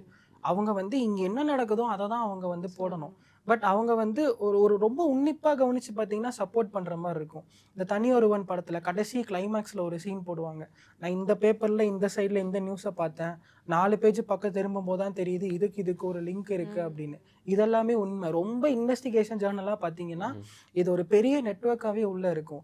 பேக் எண்டில் இவங்களுக்குள்ளேயே சப்போர்ட் பண்ணிப்பாங்க, ஆனால் ஃப்ரண்ட் எண்டில் பார்த்தா அடிச்சுக்கிட்டு இருப்பாங்க. இதுதான் பொலிட்டிக்கல். இது வந்து சோஷியல் மீடியாவை ஒரு டூலாக யூஸ் பண்ணி பீப்புளை மேனிப்புலேட் பண்ணுறாங்க. ஏன்னா 10 வயசு பையன் ஓட்டுரிமையே கிடையாது, அவன் நான் ஓட்டு போடுவேன்னு நின்றுட்டு இருக்கான். அதுதான் பாயிண்ட். அது வந்து சோஷியல் மீடியா என்ன நடக்குதுன்றத ரொம்ப அவங்கள வந்து அதை இன்ஃப்ளூயன்ஸ் பண்ணிடுது, அவங்களுக்கே தெரியாமல் இன்ஃப்ளூயன்ஸ் ஆகிடுறாங்க. அதுதான் உண்மை. ஸோ இது கண்டிப்பாக சேஞ்ச் பண்ணுது. அது வந்து 0.1 வித்தியாசன்றது 10,000 பேர் நீங்கள் கணக்கு வச்சிங்கன்னா, அப்போ 10,000 பேர் இன்ஃப்ளூயன்ஸ் பெரிய விஷயம் இல்லையா ஒரு வீடியோனால. இப்போது நான் வந்து ஒரு நார்மல் பர்சன், என்ன நீங்கள் ஹேக் பண்ணணும்னா எங்கேருந்து ஸ்டார்ட் பண்ணுவீங்க? நான் அந்த சாக் பப்பெட் அக்கௌண்ட் சொன்னேன் பார்த்தீங்களா, அதை வச்சு நான் உங்களை வந்து ஃபுல்லாக வந்து ஓசின் பண்ணுவேன். ஓசின்றது ஓப்பன் சோர்ஸ் இன்டெலிஜென்ஸ், அதாவது நீங்கள் என்னென்னலாம் யூஸ் பண்ணுறீங்கன்னு பார்ப்பேன். இப்போ இன்ஸ்டாவில் உங்களுக்கு ஒரு அக்கௌண்ட் இருக்குது, ப்ளஸ் யூடியூப்பில் ஒரு அக்கௌண்ட் இருக்குது. அதுக்கப்புறம் உங்களோட அக்கௌண்ட் ஆக்டிவிட்டி, அதாவது நான் உங்களை ஃபாலோ பண்ணுறேன் அப்படின்னா நீங்கள் எந்தெந்த போஸ்ட்டுக்கெலாம் லைக் பண்ணுறீங்கன்னு எனக்கு தெரியும். அப்போ எனக்கு ஒரு மைண்ட் செட் இருக்கும், ஓகே இவங்களுக்கு இந்த மாதிரி கண்டென்ட்ஸ்லாம் பிடிக்கும் அப்படின்னு. அப்போ உங்களோட சைக்காலஜியாக நான் அனலைஸ் பண்ண ஆரம்பிப்பேன். அதுக்கப்புறம் உங்களோட ஃபோனோட கேமரா குவாலிட்டி, அதுக்கப்புறம் நீங்கள் எந்த டைமில் ஆக்டிவாக இருக்கீங்க, இது எல்லாமே நான் நோட் பண்ண ஆரம்பிப்பேன். அப்புறம் வந்து உங்களோட ஸ்டோரியில் டெய்லி நீங்கள் எங்கே போகிறீங்க, நீங்கள் என்ன பண்ணுறீங்க, அது எல்லாமே என்னால் மானிட்டர் பண்ண முடியும். அதை வச்சு ஓகே இவங்க இந்த சிட்டியில் இருக்காங்க, இவங்க வந்து இந்த டைமில் இந்த மாதிரி பிளேசஸை எக்ஸ்ப்ளோர் பண்ணுறாங்க, இந்த மாதிரி நிறைய விஷயத்த கேதர் பண்ணி இப்போ அதை வந்து நான் வந்து யூஸ் பண்ணிப்பேன். உங்களை எப்படி நான் வந்து ஹேக் பண்ணலாம் அப்படின்னு. நீங்கள் எந்த இடத்துல வந்து வீக்காக இருக்கீங்கன்னு பார்ப்பேன், உங்களை வந்து எமோஷ்னலாக எப்படி அட்டாக் பண்ணலான்னு பார்ப்பேன், இல்லை டெக்னிக்கலாக எப்படி அட்டாக் பண்ணலான்னு பார்ப்பேன். இது எல்லாமே நான் ஒரு ஸ்டோரி லைனாக செட் பண்ணி உங்களை வந்து நான் அட்டாக் பண்ணுவேன். என்னென்ன மாதிரி? நான் முன்னாடியே சொன்ன மாதிரி டெக்னிக்கல் கண்டென்ட்டாக எடுத்துக்கிட்டோம்னா இந்த மாதிரி எக்ஸ்ப்ளாய்ட்ஸ் யூஸ் பண்ணி தான் பண்ண முடியும். இல்லை அப்படின்னா நீங்கள் எப்போல்லாம் வெளியே வரீங்களோ உங்கள் சோஷியல் மீடியாஸை மட்டும்தான் என்னால் டார்கெட் பண்ண முடியும். பர்சனலாக என்னால் எதுவுமே வந்து அட்டாக் பண்ண முடியாது. இப்போ உங்கள் ஃப்ரெண்டு உங்களுக்கு பண்ணார் இல்லையா, அந்த மாதிரி நான் ஏதாவது ஒரு டேட்டாஸை எடுத்து உங்களை நான் வந்து மிரட்ட தான் முடியும். That's the kind of attack. எல்லாமே அக்கௌண்ட்ஸை வச்சு எக்ஸ்ப்ளாய்ட் பண்ண முடியுன்றதெல்லாம் இப்போ இருக்கிற கண்டிஷனுக்கு ரொம்ப இம்பாசிபிள். பிகாஸ் செக்யூரிட்டி ரொம்ப டைட்டனாக இருக்குது. இப்போ நீங்கள் ஒரு அக்கௌண்ட் யூஸ் பண்ணுறீங்க, இப்போ அந்த அக்கௌண்ட்டை நான் ஹேக் பண்ணிட்டேன் அப்படின்னா அந்த கம்பெனியோட நேம் என்ன ஆகுதுன்னு யோசிச்சு பாருங்க. அவன் அந்த லெவலுக்கு அவன் விட்டு கொடுக்க மாட்டான். பிகாஸ் அவன் பில்லியன்ஸில் இன்வெஸ்ட் பண்ணி அவங்க செக்யூரிட்டியை வந்து கோப்பப் பண்ணுறாங்க. இப்போ நான் அது ஒரு சின்ன எக்ஸ்ப்ளாய்ட்டில் நான் வந்து தூக்கிட்டேன் அப்படின்னா அவன் அந்த கம்பெனி இழுத்து மூடிட்டு தான் போகணும். ஸோ அந்த அளவுக்கு அவன் விடமாட்டான். ஸோ பீப்புளை தான் வந்து இப்போ ஈஸியாக வந்து ஹேக் பண்ண முடியும். மிஷின்ஸ் வந்து இம்ப்ரூவ் ஆயிடுச்சு. Because people are investing for that to get more secure. இப்போது நம்ம வந்து நிறைய சோஷியல் மீடியா பிளாட்ஃபார்ம்ஸில் யூஸ் பண்ணுறோம் இல்லைங்களா? ஸோ கம்பேரிட்டிவ்லி எது வந்து ரொம்ப வல்னரபிள்? அதாவது நான் வந்து எதில் என்னைய டார்கெட் பண்ணுறதுக்கு வாய்ப்பு இருக்குன்னா எதில்? X platform is too vulnerable. உங்களை எமோஷ்னலாக அட்டாக் பண்ணணும்னா எக்ஸ் வந்து ஒரு நல்ல பிளாட்ஃபார்ம். ரொம்ப ஈஸியாக வந்து உங்களை வல்னரபிள் ஆக்கிடலாம். இன்ஸ்டாகிராமும் it is okay fine, but அதில் ஃபேக் அக்கௌண்ட்ஸ் தாண்டி வேறு எதுவும் பண்ண முடியாது. பிகாஸ் அதில் மில்லியன்ஸ் ஆஃப் யூசர்ஸ் இருக்காங்க. பட் எக்ஸ்ன்றது ஓகே ஃபைன், அது ஒரு ப்ரொஃபஷ்னலான ஒரு பிளாட்ஃபார்ம். ஸோ அதில் போகும்போது ஈஸியாக வைரல் ஆகிடும். ஸோ டார்கெட் பண்ணணும்னா எக்ஸ் பிளாட்ஃபார்ம் வந்து ரொம்ப ஈஸியாக வந்து டார்கெட் பண்ணலாம். ரெண்டாவது அதில் ரிமூவ் பண்ணுறதுன்றது ஒரு பெரிய சேலஞ்ச், ரொம்ப ரொம்ப பெரிய சேலஞ்ச். டக்குன்னு அதில் ரிமூவ் பண்ண முடியாது. ஏன்னா அந்த சைடில் இருக்கிற நோடல் ஆஃபீஸர் பெருசாக சப்போர்ட் பண்ண மாட்டாங்க. ரெண்டாவது அவங்களுக்குன்னு ஒரு பாலிசி இருக்கும். இப்போ வேறு அந்த பிளாட்ஃபார்முக்குள்ளே கிராக்குன்னு கொண்டு வந்திருக்காங்க, அவன் அதை ஒத்துக்கவும் மாட்டான். அது அவங்களால அதை வந்து பெருசாக ப்ரெடிக்டும் பண்ண முடியாது. ஸோ எக்ஸ் வந்து ரொம்ப ஈஸியான டார்கெட் அப்ளிகேஷன். யூஸ் பண்ணுறப்ப கேர்ஃபுல்லாக இருக்கணும். இப்போ வந்து நிறைய ரெஸ்ட்ரிக்ஷன்ஸ் வந்துருச்சு. பட் இருந்தாலும் ஸ்டில் VPN நீங்கள் சொல்கிற மாதிரி யூஸ் பண்ணால் இட் இஸ் பாசிபிள். பட் மறுபடியும் அவங்க சைட்லேருந்து ஆக்ஷன் எடுப்பாங்களான்னு கேட்டால் உங்களுக்கு இந்த மாதிரி கேஸ் எல்லாம் வந்திருக்கா? என்னோட பார்ட்னர் வந்து எப்படி இருக்காங்கன்னு தெரிஞ்சுக்கணும். இந்த கல்யாணத்துக்குலாம் வந்து மாப்பிள்ளை எப்படின்னு பொண்ணு எப்படின்னு பார்க்கறதுக்கெல்லாம் இந்த கேஸ் எல்லாம் வரும். ஜாலியாக இருக்கும் அதெல்லாம் பார்க்கறதுக்கு. ஆக்சுவலாக அதுக்கு நான் பேமெண்ட்டும் வாங்க மாட்டேன். பட் ஒருத்தரை பற்றி தெரிஞ்சுக்கிறது வந்து நல்லா இருக்கும். ரெண்டாவது ஒரு லைக் எப்படின்னா அந்த பையனை பற்றி தேட சொல்லுவாங்க, அந்த பையனெல்லாம் ஃபுல்லாக பார்ப்பேன். இது என்னோட ஒர்க்கே கிடையாது. பட் ஃப்ரீயாக இருந்தேன்னா பண்ணுவேன், இல்லைனா இல்லைங்க ஐம் சாரின்றுவேன். பட் அதெல்லாம் பார்க்கும்போது ஒரு மாதிரி ஜாலியாக இருக்கும். என்னென்னா இது வந்து சொல்கிறது தப்பு தான், பட் இருந்தாலும் எங்கள் சைடில் பேக்ரவுண்டில் இதுதான் நடக்கும். இப்போ அந்த பையனை பார்க்க சொல்கிறாங்கன்னா அந்த பையனுக்கு ஒரு பாஸ்ட் ரிலேஷன்ஷிப் இருக்கும், அவன் ஏதாவது ஒரு வேண்டாத வேலை பண்ணியிருப்பான். இதெல்லாம் நமக்கு வந்து தெரியும். பையன் அமைதியாக இருந்துட்டு என்ன வேலை பண்ணுறான் பாரு அப்படின்னு இருக்கும். இதுதான் சேம் வந்து அந்த பொண்ணுக்கும் இருக்கிற மாதிரி இருக்கும். இந்த விஷயம்லாம் நமக்கு தெரியும். இப்போ இதெல்லாம் நான் எடுத்து வச்சுருப்பேன். இது உங்களுக்கு கொடுக்குறதா வேணாமா அப்படின்ட்டு ஒரு தாட் இருக்கும். ஏன்னா இட்ஸ் தேர் லைஃப் மேட்டர். நான் என்ன சொல்கிறேன்றதை பொறுத்து தான் இப்போ அவங்க லைஃப் வந்து நெக்ஸ்ட் லெவலுக்கு எடுத்துகிட்டு போகும். இப்போ இவ்வளோ பெரிய ரெஸ்பான்சிபிலிட்டி என் கையில் இருக்கணுமா அப்படின்னு நான் யோசிப்பேன். நான் கூப்பிட்டுருவேன், நான் எடுத்த டீட்டெயில்ஸ்லாம் எடுத்து வச்சுருக்கேன். இப்போ வந்து எனக்கு சங்கடமாக இருக்குது, இதை கொடுக்குறதா வேணாமான்ட்டு இருக்குது, நீங்கள் என்ன சொல்கிறீங்க அப்படின்னு கேட்பேன். இல்லைங்க பரவாயில்ல, வாட் எவர் ஹேப்பன்ஸ் நீங்கள் சொல்லிடுங்க. அவங்களோட மைண்ட் செட்டை பொறுத்து தான். ஏன்னா தட் இஸ் தேர் பாஸ்ட், அது அவங்க பாஸ்ட்டு தானே, ப்ரெசென்ட்டில் இல்லைல்ல. ஸோ நீங்கள் கொடுங்க, நான் அதை வந்து நான் டீல் பண்ணிக்கிறேன், நான் பாசிட்டிவாக எடுத்துக்கிறேன் அப்படின்ட்டாங்கன்னா கொடுத்துருவேன். இல்லை அவன் அப்படியெல்லாம் பண்ணுறானா, ஐயோ என்கிட்ட அதெல்லாம் சொல்லவே இல்லையே அப்படிம்பாங்க. அப்படின்ற ஒரு மைண்ட் செட்டில் இருந்தாங்கன்னா உங்கள் மைண்ட் செட் எனக்கு தெரிஞ்சிருச்சு, நீங்கள் எனக்கு அமௌண்ட்டே பே பண்ண வேணாம், நான் இமீடியட்டாக காலை கட் பண்ணிட்டு நான் அதை டெலிட் பண்ணிடுறேன். Because I don't want to spoil your future and his future. ஏன்னா நீங்கள் ட்ரஸ்ட்டு தான் உங்களோட லைஃபுக்கே ரொம்ப முக்கியம். அதை இங்கேயே ஆரம்பத்தில் வந்து உங்களுக்கு அது கொஷின் மார்க் ஆகுதுன்னா நாளைக்கு 5 வருஷம் கழிச்சு 6 வருஷம் கழிச்சு நீங்கள் அதை வச்சு அவங்ககிட்ட நீங்கள் கேட்பீங்க. இல்லை அவனுக்கு வந்து உங்ககிட்ட வந்து நீ இதெல்லாம் நீ பண்ணியில்ல அப்படின்னு ஒரு கேள்வி கேட்டாங்கன்னா உங்கள் லைஃப் அங்கேயே முடிஞ்சிடும். ஸோ அதுக்கு நான் வந்து இடம் கொடுக்கல. Better I will stop this. இப்போ உங்களுக்கு என்ன நடந்தது ஏது நடந்தது கூட இப்போ உங்களுக்கு தெரியாது. இவன் ஒன்று சொன்னான் இருக்கும், நான் மேபி பொய் கூட சொல்லியிருக்கலாம். அதனால் ஐ வில் ஸ்டாப் திஸ் இயர்ன்னு நான் மாற்றி விட்டுருவேன். ஸோ நான் கொடுக்கறதுக்கு முன்னாடி ஒரு 10 கேள்வி கேட்டுட்டு தான் கொடுப்பேன். எனக்கு அமௌண்ட்டு மேட்டர் இல்லை. அவன் வாழ்க்கை போச்சுன்னா அந்த பாவம் எனக்கு தான் வரும். அதனால் நான் அதை பெருசாக இது பண்ணிக்க மாட்டேன். பட் நல்லா தான் இருக்கும். இதை ஒவ்வொருத்தர் வச்சு பீப்புளை பற்றி தெரிஞ்சுக்கிறது வந்து நல்லா இருக்கும். ஏன்னா என்னோட மனசாட்சின்னு ஒன்று இருக்கும். நான் என்னை பொறுத்த வரைக்கும் அது கரெக்டுன்னு இருக்கும், இன்னொருத்தருக்கு அது வந்து தப்புன்னு இருக்கும். பட் இந்த மாதிரி விஷயம் பண்ணும்போது ஓகே அப்போ இவனுக்கு அது கரெக்டுன்னு பட்டிருக்கு, நமக்கு அது தப்புன்னு பட்டிருக்கு. ஸோ ஹியூமனோட மைண்ட் செட்டை ஈஸியாக என்னால் அனலைஸ் பண்ண முடியும். இந்த சைக்காலஜிஸ்ட்லாம் பண்ணுவாங்க, பேசுன்னு பேசி அவனுக்கே தெரியாமல் எல்லாமே அவனை அனலைஸ் பண்ணிடுவாங்க. பட் இது அதை விட கஷ்டமாக இருக்கும், பட் ஜாலியாக இருக்கும்.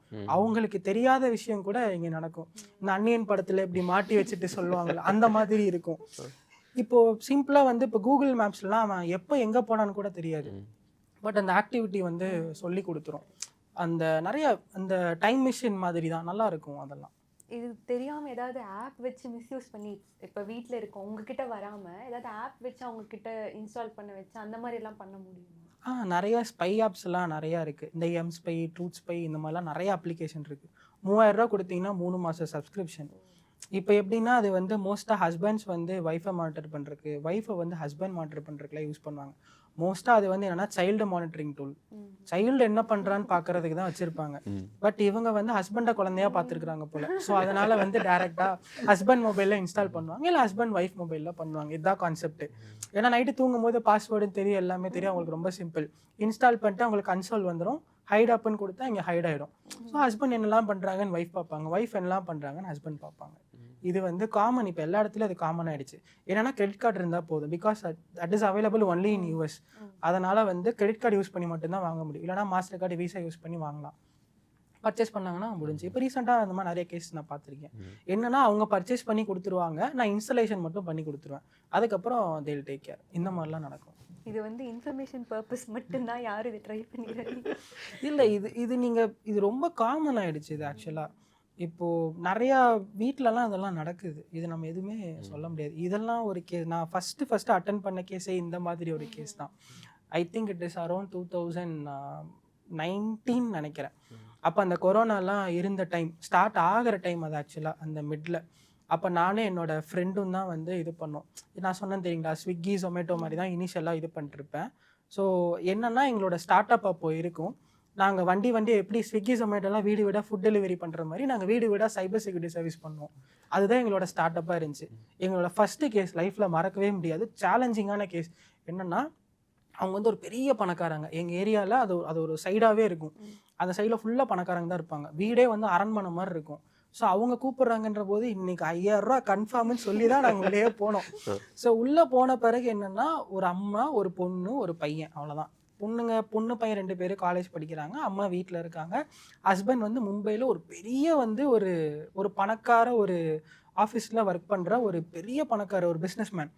இப்போ ஆக்சுவலாக அவர் என்ன பண்ணுறாரு அப்படின்னா, ஒய்ஃப் என்ன பண்ணுறாங்கன்னு மானிட்டர் பண்ணுறதுக்கு ஐஓடி டிவைசஸ்லாம் இருக்கும், கேமரா, வாய்ஸ் ரெக்கார்டிங். அதெல்லாம் இவங்க வீட்டில் இருக்கிறவங்களுக்கு தெரியாது. இவங்க இங்கே என்ன பேசுகிறாங்களோ அதுக்கு அடுத்த நாள் ஒரு 2 வீக்ஸில் அமேசானில் இவங்களுக்கு வீட்டில் டெலிவரி ஆகுது.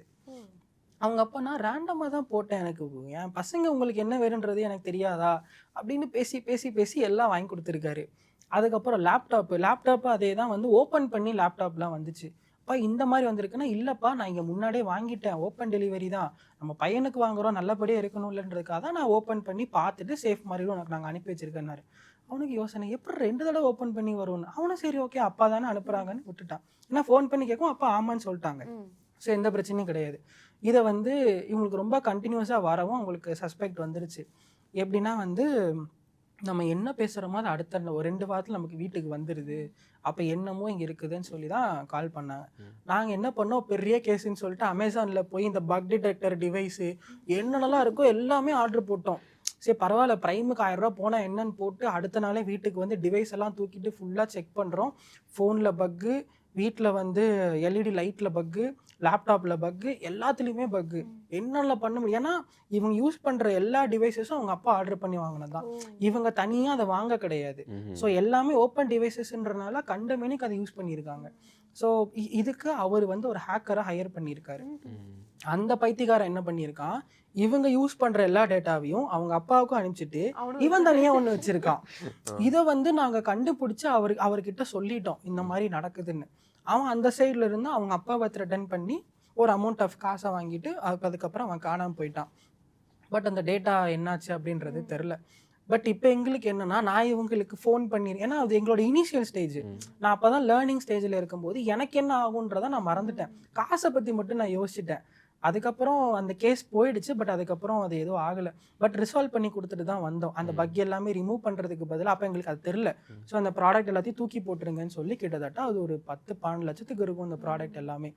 டிஎஸ்எல்ஆர் கேமராலிருந்து அதுக்கப்புறம் வந்து அந்த பையனுக்கு லேப்டாப் ஹெச்பி ஓமன் அப்போவே வந்து பெரிய லேப்டாப், அதெல்லாம் 3.5 லட்சம் வரும். அந்த லேப்டாப்பு வீட்டில் யூஸ் பண்ணுற எல்லா திங்ஸ், அவங்க அம்மா எல்லாரும் ஐஃபோனு, ஒரு ஐஃபோனு பத்தாதுன்னு ஒரு சாம்சங் கேலக்ஸியில் அல்ட்ரா மாடல் எல்லாத்துக்கும் வாங்கி கொடுத்துருக்காரு. ஸோ அதெல்லாம் யூஸ் பண்ணி எல்லாம் தூக்கி தான் போட்டோம். அவசரப்பட்டீங்க, எடுத்துகிட்டு போய் வச்சு எனக்கு இதெல்லாம் வேணும்னு நான் யோசித்தேன். நான் இந்த பிளான்லாம் போட்டோம். என்னன்னா வந்து பேசாமல் அந்த டிவைஸை நம்ம வாங்கிடுவோம், வாங்கிட்டு செகண்ட் ஹேண்டில் சேல் பண்ணிடுவோம், டபுள் ப்ராஃபிட் வரும்லாம் யோசிச்சு. இல்லை அப்படி கிடையாது. நீங்கள் உட்காந்து சொல்லிட்டு இருந்தீங்கன்னா எனக்கு இதெல்லாம் வேணும் அப்படின்னு சொல்லிட்டு ஒரு மாதிரி ஆர்டர் பண்ணிட்டு வந்திருக்க போறாரு. இல்லை அது ஒரு நல்ல பாயிண்ட் தான். அப்போ நான் யோசிக்கல. பட் எங்கள் கிரிமினல் மைண்ட் எப்படி யோசிச்சதுன்னா, நீங்கள் அந்த ஃபோன் எங்ககிட்ட கொடுத்துருங்க, நாங்கள் ஹேண்டில் பண்ணிக்கிறோம், சிம் கார்டை மட்டும் நீங்கள் வச்சுக்கோன்னு. ஃபோனை வெளியில் விற்று எனக்கு பாதி காசு கிடைக்கும்ல, நாங்கள் அப்படி யோசிச்சுட்டு இருந்தோம். பட் நான் சொல்லிட்டேன், இல்லை நீங்கள் ஃபோனை வந்து டெஸ்ட்ராய் பண்ணிடுங்க, அதான் பெஸ்ட்டு. நீங்கள் ஆன்லைனில் எங்கேயாவது ரீசேல் போடும்போது அதை எவனா ஒருத்தன் யூஸ் பண்ணி அவனும் அதை மாட்டுவான். அதுக்கு பெட்டர் நீங்கள் வந்து உடச்சி போடுறது தான் பெஸ்ட்டு. தயவு செஞ்சு அதை அப்படி நீங்கள் பண்ணுங்கள். வெளியில் யாருக்காவது விற்று அவங்க லைஃப் அது ஸ்பாயில் ஆகிடும். ஏன்னா அந்த ஹேக்கர் எந்த அளவுக்கு ஆக்சஸ் வச்சிருப்பான்னு தெரியல. ஏன்னா அது ஹார்ட்வேர் லெவலில் மாற்றிருக்கான். ஸோ அது எதுவுமே பண்ண முடியாது. இதுதான் என்னோட ஃபஸ்ட்டு கேஸு. எங்களோட 2 ஏரியா தள்ளி இருக்கும், பெரிய காலனி, அது சூப்பராக இருக்கும். நீங்கள் ஒர்க் பண்ணதில் ஒரு ஹோல்சமான கேஸ் இந்த இது நான் பண்ணதில் எனக்கு ரொம்ப சந்தோஷமாக இருந்துச்சு. அந்த மாதிரி மார்ஃபிங் ஃபோட்டோஸ் வந்து ரிமூவ் பண்ணுறதான்.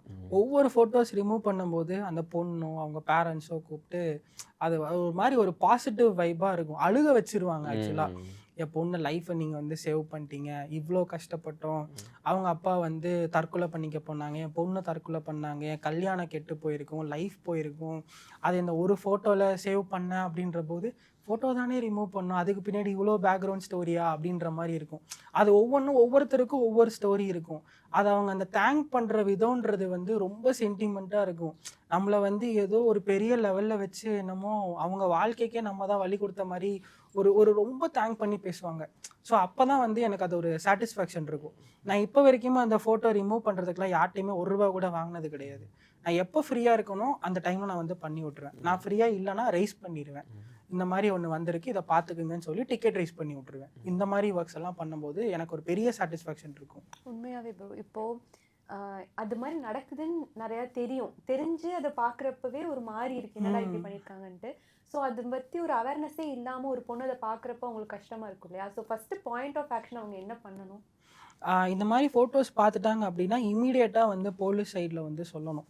2வது வந்து எங்கே பார்த்தாங்களோ அதோட யூஆர்எல், பேஜ், அக்கௌண்ட் என்னென்னலாம் அவங்களாம் கலெக்ட் பண்ண முடியுமோ எல்லாமே கலெக்ட் பண்ணி இமீடியட்டாக ஒரு கம்ப்ளைண்ட்டை ஃபைல் பண்ணிவிட்டு அவங்களோட நெய்பர்ஸ்க்கு நோட்டிஃபை பண்ணும். இந்த மாதிரி யோசிக்காது. ஏன்னா நாளைக்கு அவங்களுக்கா தெரிய வரும்போது உங்களை தப்பாக நினைப்பாங்க. அதுக்கு இப்போவே நம்ம சொல்லும் போது தட் இஸ் பெட்டர். ஸோ அப்போவே ஓப்பன் பண்ணி சொல்லிட்டோம்னா பிரச்சனை இருக்காது. அதுக்கப்புறம் அதை அவங்க தான் ரிமூவ் பண்ணணும். நம்ம சைடில் எதுவுமே கிடையாது. 2வது இனிமேல் வராமல் இருக்கிறதுக்கு நம்ம சர்க்கிளை தான் வந்து கம்மி பண்ணணும். அதுதான் ஒரே வழி. Because internet is everywhere. நம்ம கால் வச்சுட்டோம், திருப்பி எடுக்க முடியாது.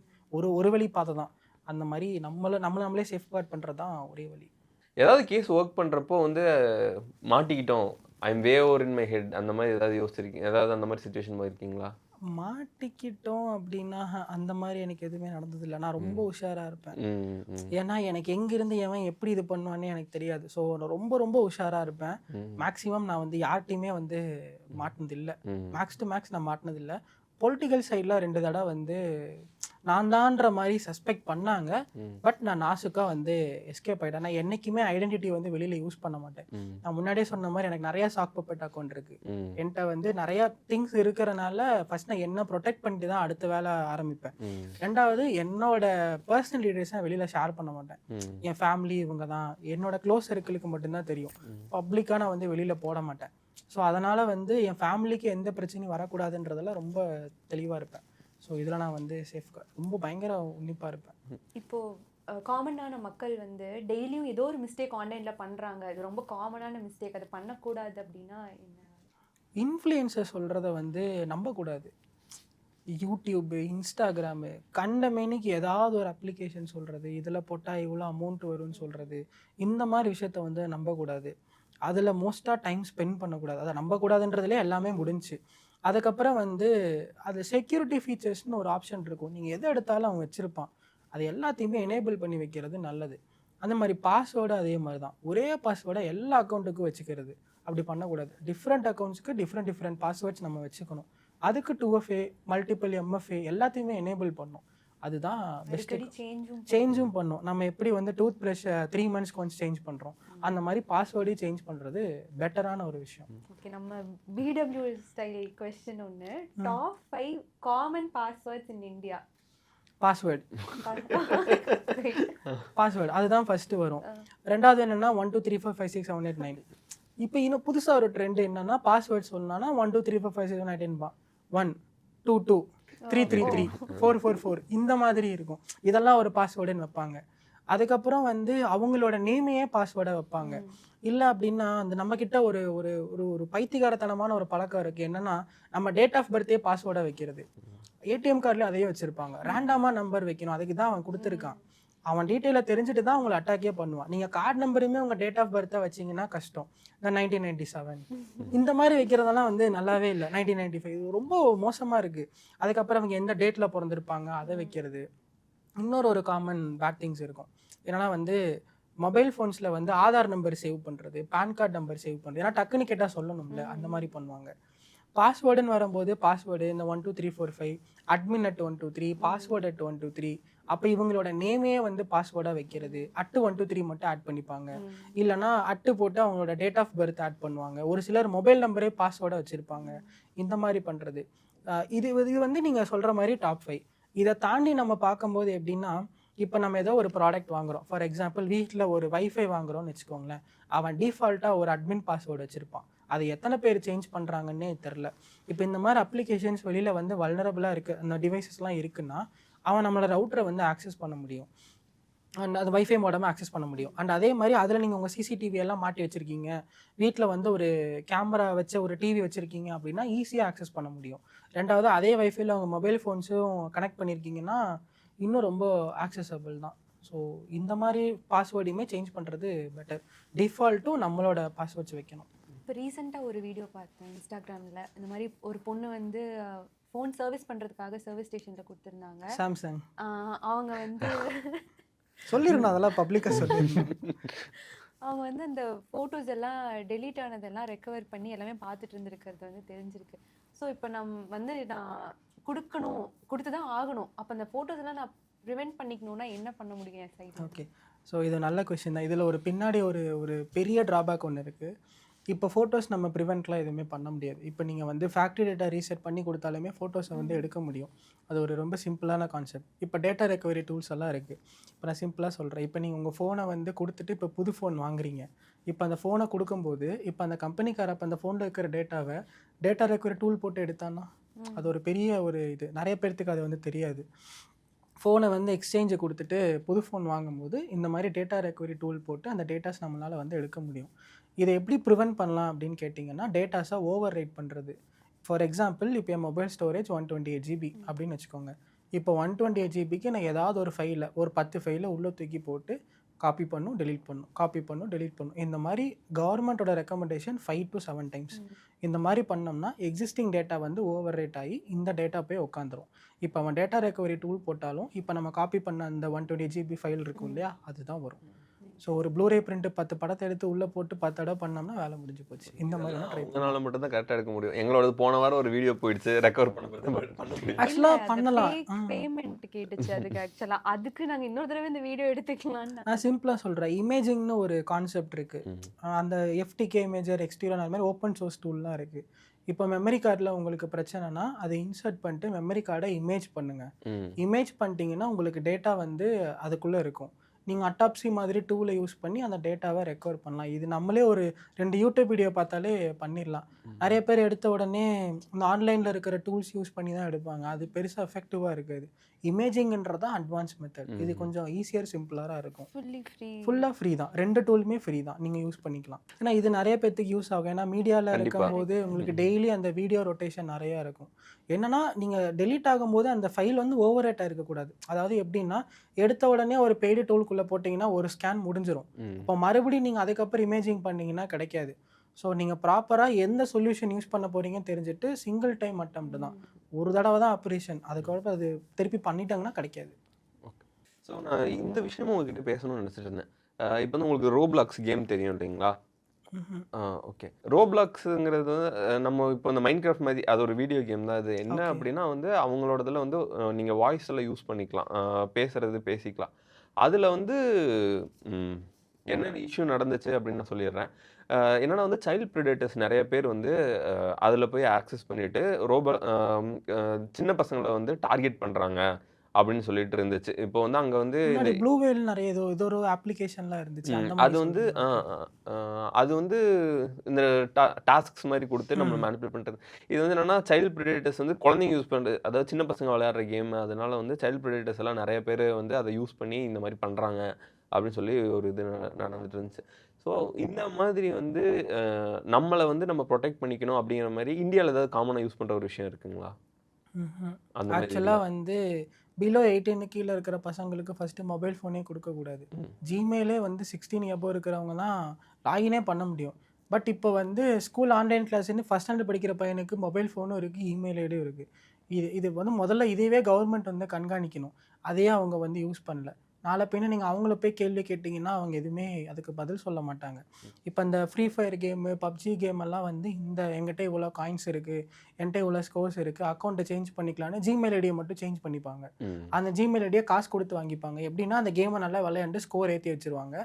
ஜிமெயில் ஐடியை வந்து காசு கொடுத்து வாங்கி இவங்க யூஸ் பண்ணிப்பாங்க. அதை மாற்றும் போது எல்லா ப்ரைவசியும் தான் மாறும். அது நிறைய பேர்த்துக்கு அது தெரிய மாட்டேங்குது.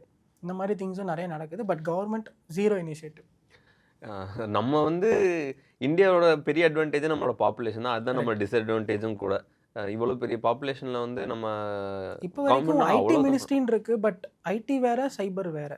அந்த மாதிரி ஒரு ஏதோ ஒன்று ஸ்டார்ட் பண்ணால் நல்லா இருக்கும். அதுக்கப்புறம் இந்த மாதிரி ஏதாவது கொண்டு வருவாங்க. இந்த ஃபேக் இமேஜஸ் எல்லாம் அதை எப்படி வந்து ஒருத்தங்க வந்து அது ஃபேக் தான் அப்படின்னு ப்ரூவ் பண்ண முடியும்? ஏன்னா இப்போ ரொம்ப ரியலிஸ்டிக்காக வர ஆரம்பிச்சிருச்சு இல்லைங்களா? அது எப்படி ப்ரூவ் பண்ண முடியும் அது உண்மையாகவே ஃபேக் தான் அப்படின்ட்டு? அந்த ஃபைலோட மெட்டடேட்டாவை அனலைஸ் பண்ணால் கிடைக்கும். பட் அதிகமாக அது சோஷியல் மீடியாவில் ஷேர் ஆகுதுன்னா மெட்டடேட்டா எரேஸ் ஆகிடும். ஃபஸ்ட்டு ஒரிஜினல் பிக்சர் எங்கன்னு சொல்லி கண்டுபிடிக்கணும். அந்த பிக்சரை ஃபைண்ட் அவுட் பண்ணிட்டா எது ஃபேக்குன்றது தெரிஞ்சிடும். இதுதான் ஒரே வழி. ஆனால் இது வந்து அதிகமாக வெளியில் ஷேர் ஆகும். இந்த மாதிரி பின்ஐஸ், டின்ஐஸ் நிறையா டூல்ஸ் இருக்குது. அதில் நம்ம பிக்சர் அப்லோட் பண்ணும்போது வெளியே எங்கே இருக்கோ அது வந்து காமிச்சு கொடுக்கும். பட் ஃபஸ்ட்டு சோர்ஸ் ஃபைல் எதுன்றதை நம்ம தான் கண்டுபிடிக்கணும். அது ரொம்ப ரேர் சினாரியோ. யாருமே இந்த மாதிரி ஒரிஜினல் ஃபைலை கண்டுபிடிச்சி நான் பார்க்கல. ஏன்னா ஒன்ஸ் சோஷியல் மீடியாவில் ஸ்ப்ரெட் ஆகிடுச்சுன்னா அது பேஜ் போயிட்டே இருக்கும். பட் ஃபஸ்ட் எங்கே இனிஷியேட் ஆகுதுன்னு கண்டுபிடிக்கிறதெல்லாம் ரொம்ப கஷ்டம். நான் இதனால் வரைக்கும் அதை கண்டுபிடிச்சதே இல்லை. இப்போ நிறையா பேர் இப்போ நீங்கள் ஒரு கேஸ் ஹேண்டில் பண்ணேன்னு சொன்னீங்களா, அந்த மாஃப்டில் ஆக்சுவல் ரியல் இமேஜஸ் வந்து ஸ்ப்ரெட் ஆயிருந்தது அப்படின்னு சொல்லிட்டு அது கரெக்டாக அவங்க தான் அப்படின்னு சொல்லி அது எந்த மாதிரி?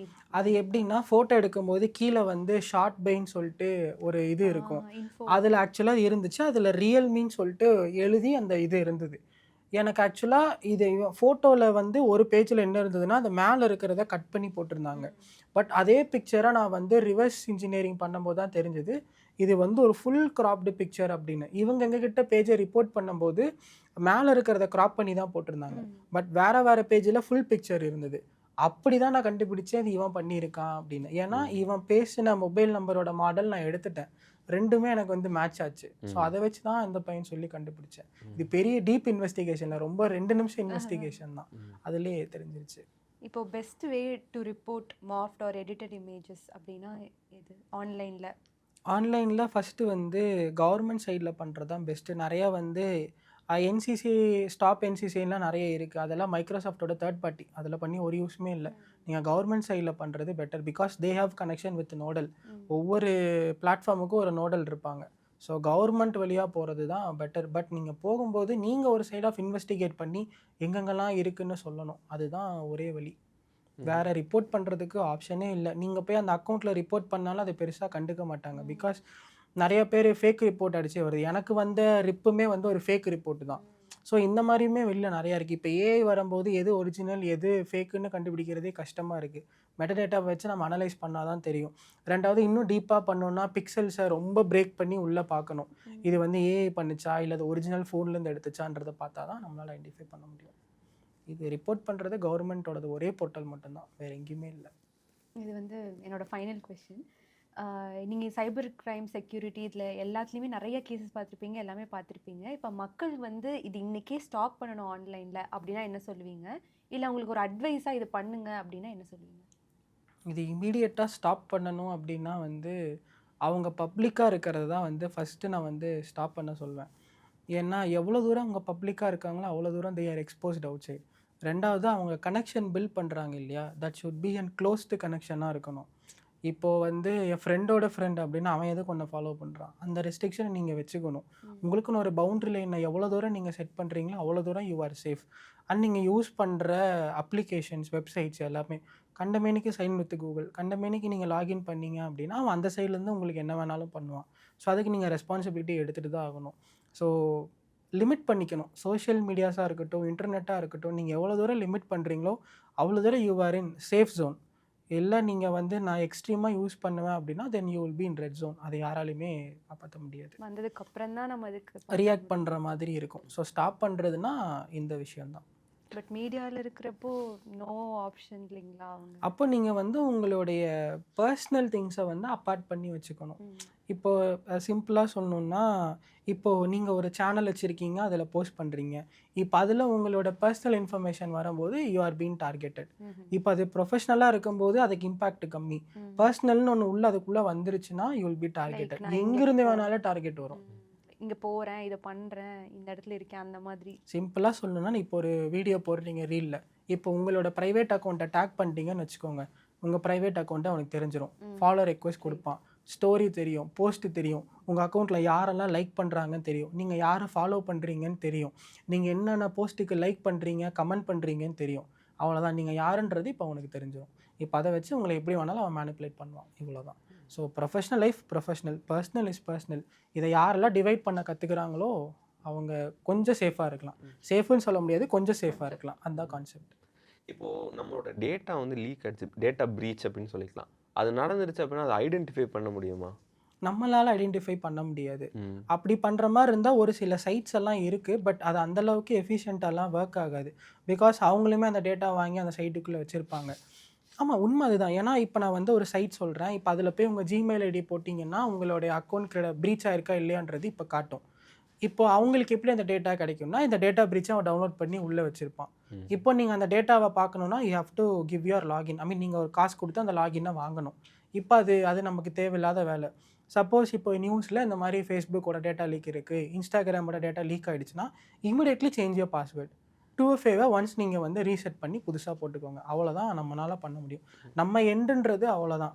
இதை தாண்டி அவங்க சைடில் தான் அதை வந்து ப்ரொடெக்ட் பண்ணணும். இது நம்ம கையில் எதுவுமே இல்லை. ஏன்னா நம்ம அந்த முன்னாடி வரும்போது ரூல்ஸ் அண்ட் ரெகுலேஷன்ஸ் பேஜை நம்ம யாருமே படிக்கிறது இல்லை. கீழே வந்தோடனே அக்செப்ட் டேர்ம்ஸ் அண்ட் கண்டிஷன்ஸ், அவ்வளோதான். அதில் எல்லாமே க்ளீனாக மென்ஷன் பண்ணி தான் அதை கொடுத்துருப்பான். ஸோ முக்கியமாக 2 ஃபேக்டர் ஆத்தென்டிகேஷன் எல்லாருமே எனேபிள் பண்ணி வச்சுருக்கோம். பண்ணியே ஆகணும். That is a mandatory thing. நீ ஃபோனை வாங்குறியா, அதை நீ பண்ணியே ஆகணும். இல்லைன்னா அது ரொம்ப கஷ்டம். அப்புறம் இந்த ஆதார் டீட்டெயில்ஸும் எல்லா பக்கமும் கேட்குறாங்க. அது நம்ம ரெஃப்யூஸ் பண்ண முடியும்? தயவு செஞ்சு கவர்மெண்ட் கிட்ட கேட்குறது ஒன்று என்ன அப்படின்னா, எவன் யார்கிட்ட கேட்டாலும் மாஸ்க் கொடுக்க சொல்லி ரெக்கமெண்ட் பண்ண சொல்லணும். ரெண்டாவது அவங்க என்ன தான் சொன்னாலும் வாங்குறவன் நீங்கள் மாஸ்கடா கொடுங்கன்னு கேட்கணும்.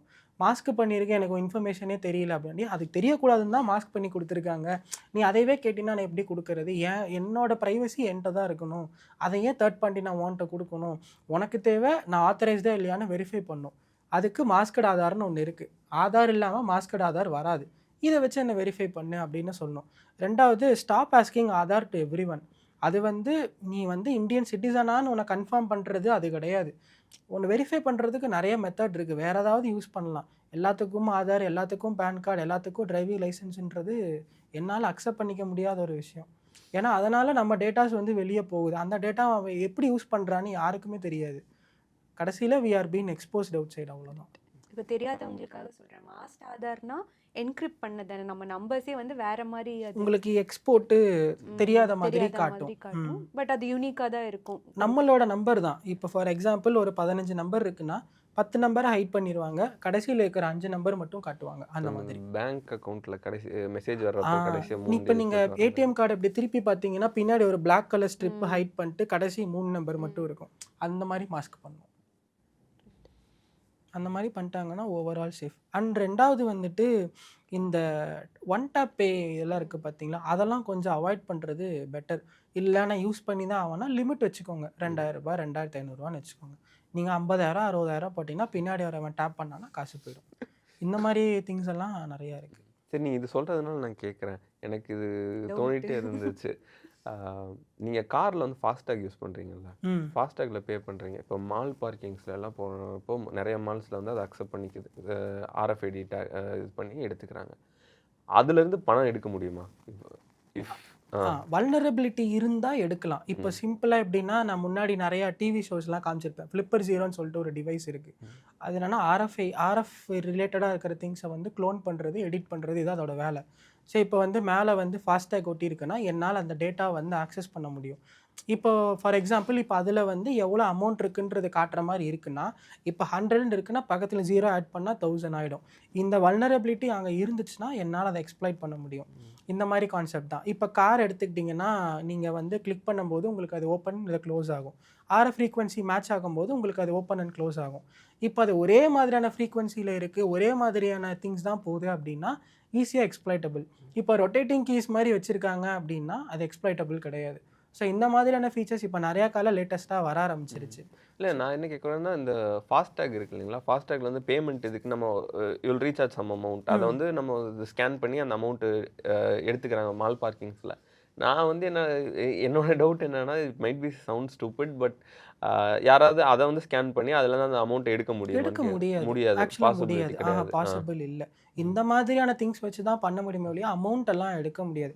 அப்படியே எடுத்தாலும் ஈஸியாக பிடிச்சிடலாம். அது ரொம்ப சிம்பிள். ஏன்னா ஃபாஸ்டேக் வந்து ரொம்ப செக்யூரான ஒரு கேட்வே தான். ஸோ அதனால் எதுவும் பண்ண முடியாது.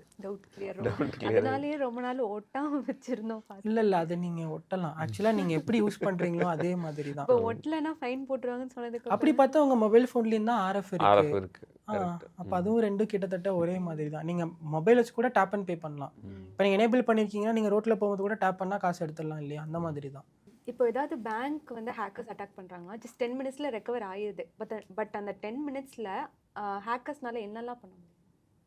இப்போ பேங்க் அட்டாக் பண்ணுறாங்க அப்படின்னா 2 விஷயம் தான். ஒன்று அமௌண்ட் எடுக்க முடியும், இல்லை பாஸ்வேர்ட்ஸோ கிரெடென்ஷியல்ஸோ இன்ஃபர்மேஷனை சேஞ்ச் பண்ண முடியும். பட் பேக் எண்டில் அந்த சைடில் செக்யூரிட்டி டீம் வந்து ரொம்ப மானிட்டர் பண்ணிகிட்டு இருப்பாங்க. அதை தாண்டி அந்த எக்ஸ்ப்ளாய்ட் அவன் பண்ணுறான் அப்படின்னா ஒரு பெரிய ஹேக்கராக தான் இருப்பான். இப்போ அந்த 10 மினிட்ஸ் ரேடியஸில் அவன் என்ன வேணாலும் பண்ண முடியும். அமௌண்ட்டை வந்து ட்ரான்ஸ்ஃபர் பண்ண முடியும். அதை நீங்கள் ப்ரிவென்ட் பண்ணணுன்னா லிமிட் நீங்கள் வந்து செட் பண்ணிக்கலாம். அந்த லிமிட்டுன்னு ஒன்று இருக்குது. இப்போ ஃபார் எக்ஸாம்பிள் இப்போ ஒரு ஆளுக்கு 1 லட்சம் வரைக்கும் தான் ட்ரான்ஸ்ஃபர் பண்ண முடியும். அதுக்கு மேலே போச்சு அப்படின்னா நீங்கள் அவங்கள வந்து பெனிஃபிஷியரை ஆட் பண்ணி அதுக்கப்புறம் பண்ணுறதுக்கு 24 ஹவர்ஸ் ஆகிடும். இப்போ அவன் பெனிஃபிஷியரை ஆட் பண்ணி அப்போ தான் அவனால் அதிக அமௌண்ட் எடுக்க முடியும். அதுக்கு கீழே அப்படின்னா 1 lakh 2 lakh அவ்வளோதான் எடுக்க முடியும். அப்படியே போச்சுனாலும் இப்போ மியூல் அக்கௌண்ட்டுக்கு தான் போகும், நான் முன்னாடியே சொன்ன மாதிரி. அப்போனா நம்ம ஈஸியாக வந்து ட்ரேஸ் பண்ணலாம்.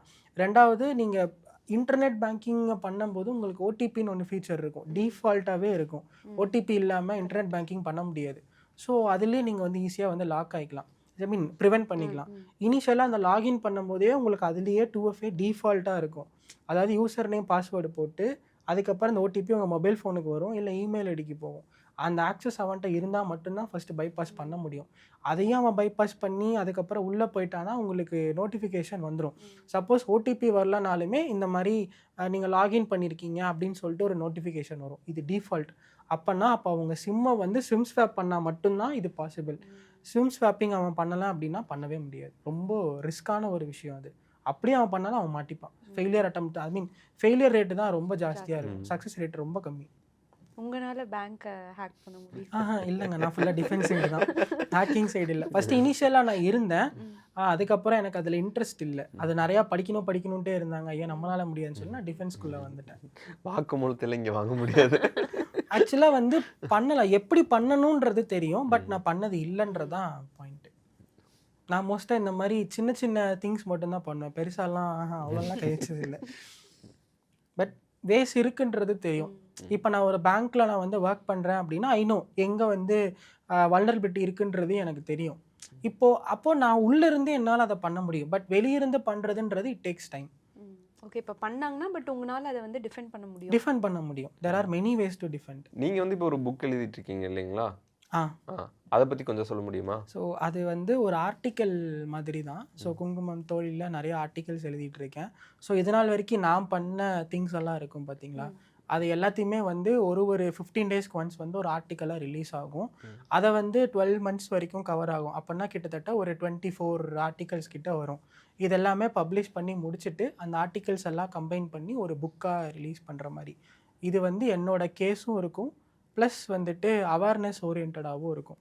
ஸோ அந்த WH கொஷின்ஸ் எல்லாம் இருக்கும் பார்த்தீங்களா, எப்போ நடந்தது, எப்படி நடந்தது, எதனால் நடந்துச்சு, இது எல்லாமே படிக்கிற மாதிரி இருக்கும். இன்ஸ்பைர்ட் ஃப்ரம் ராஜேஷ்குமார், அது ரிலேட்டட் தான். அவர் வந்து ஒரு 4 கேரக்டர்ஸ் வச்சு தான் எல்லா புக்ஸையுமே எழுதுவார். நான் வந்து எனக்கு பர்சனலாக நான் யாரை பார்த்து தெரிஞ்சுக்கிட்டனோ அவங்க நேம் யூஸ் பண்ணாமல் ஜென்ரல் அவேர்னஸாக கொடுப்பேன்.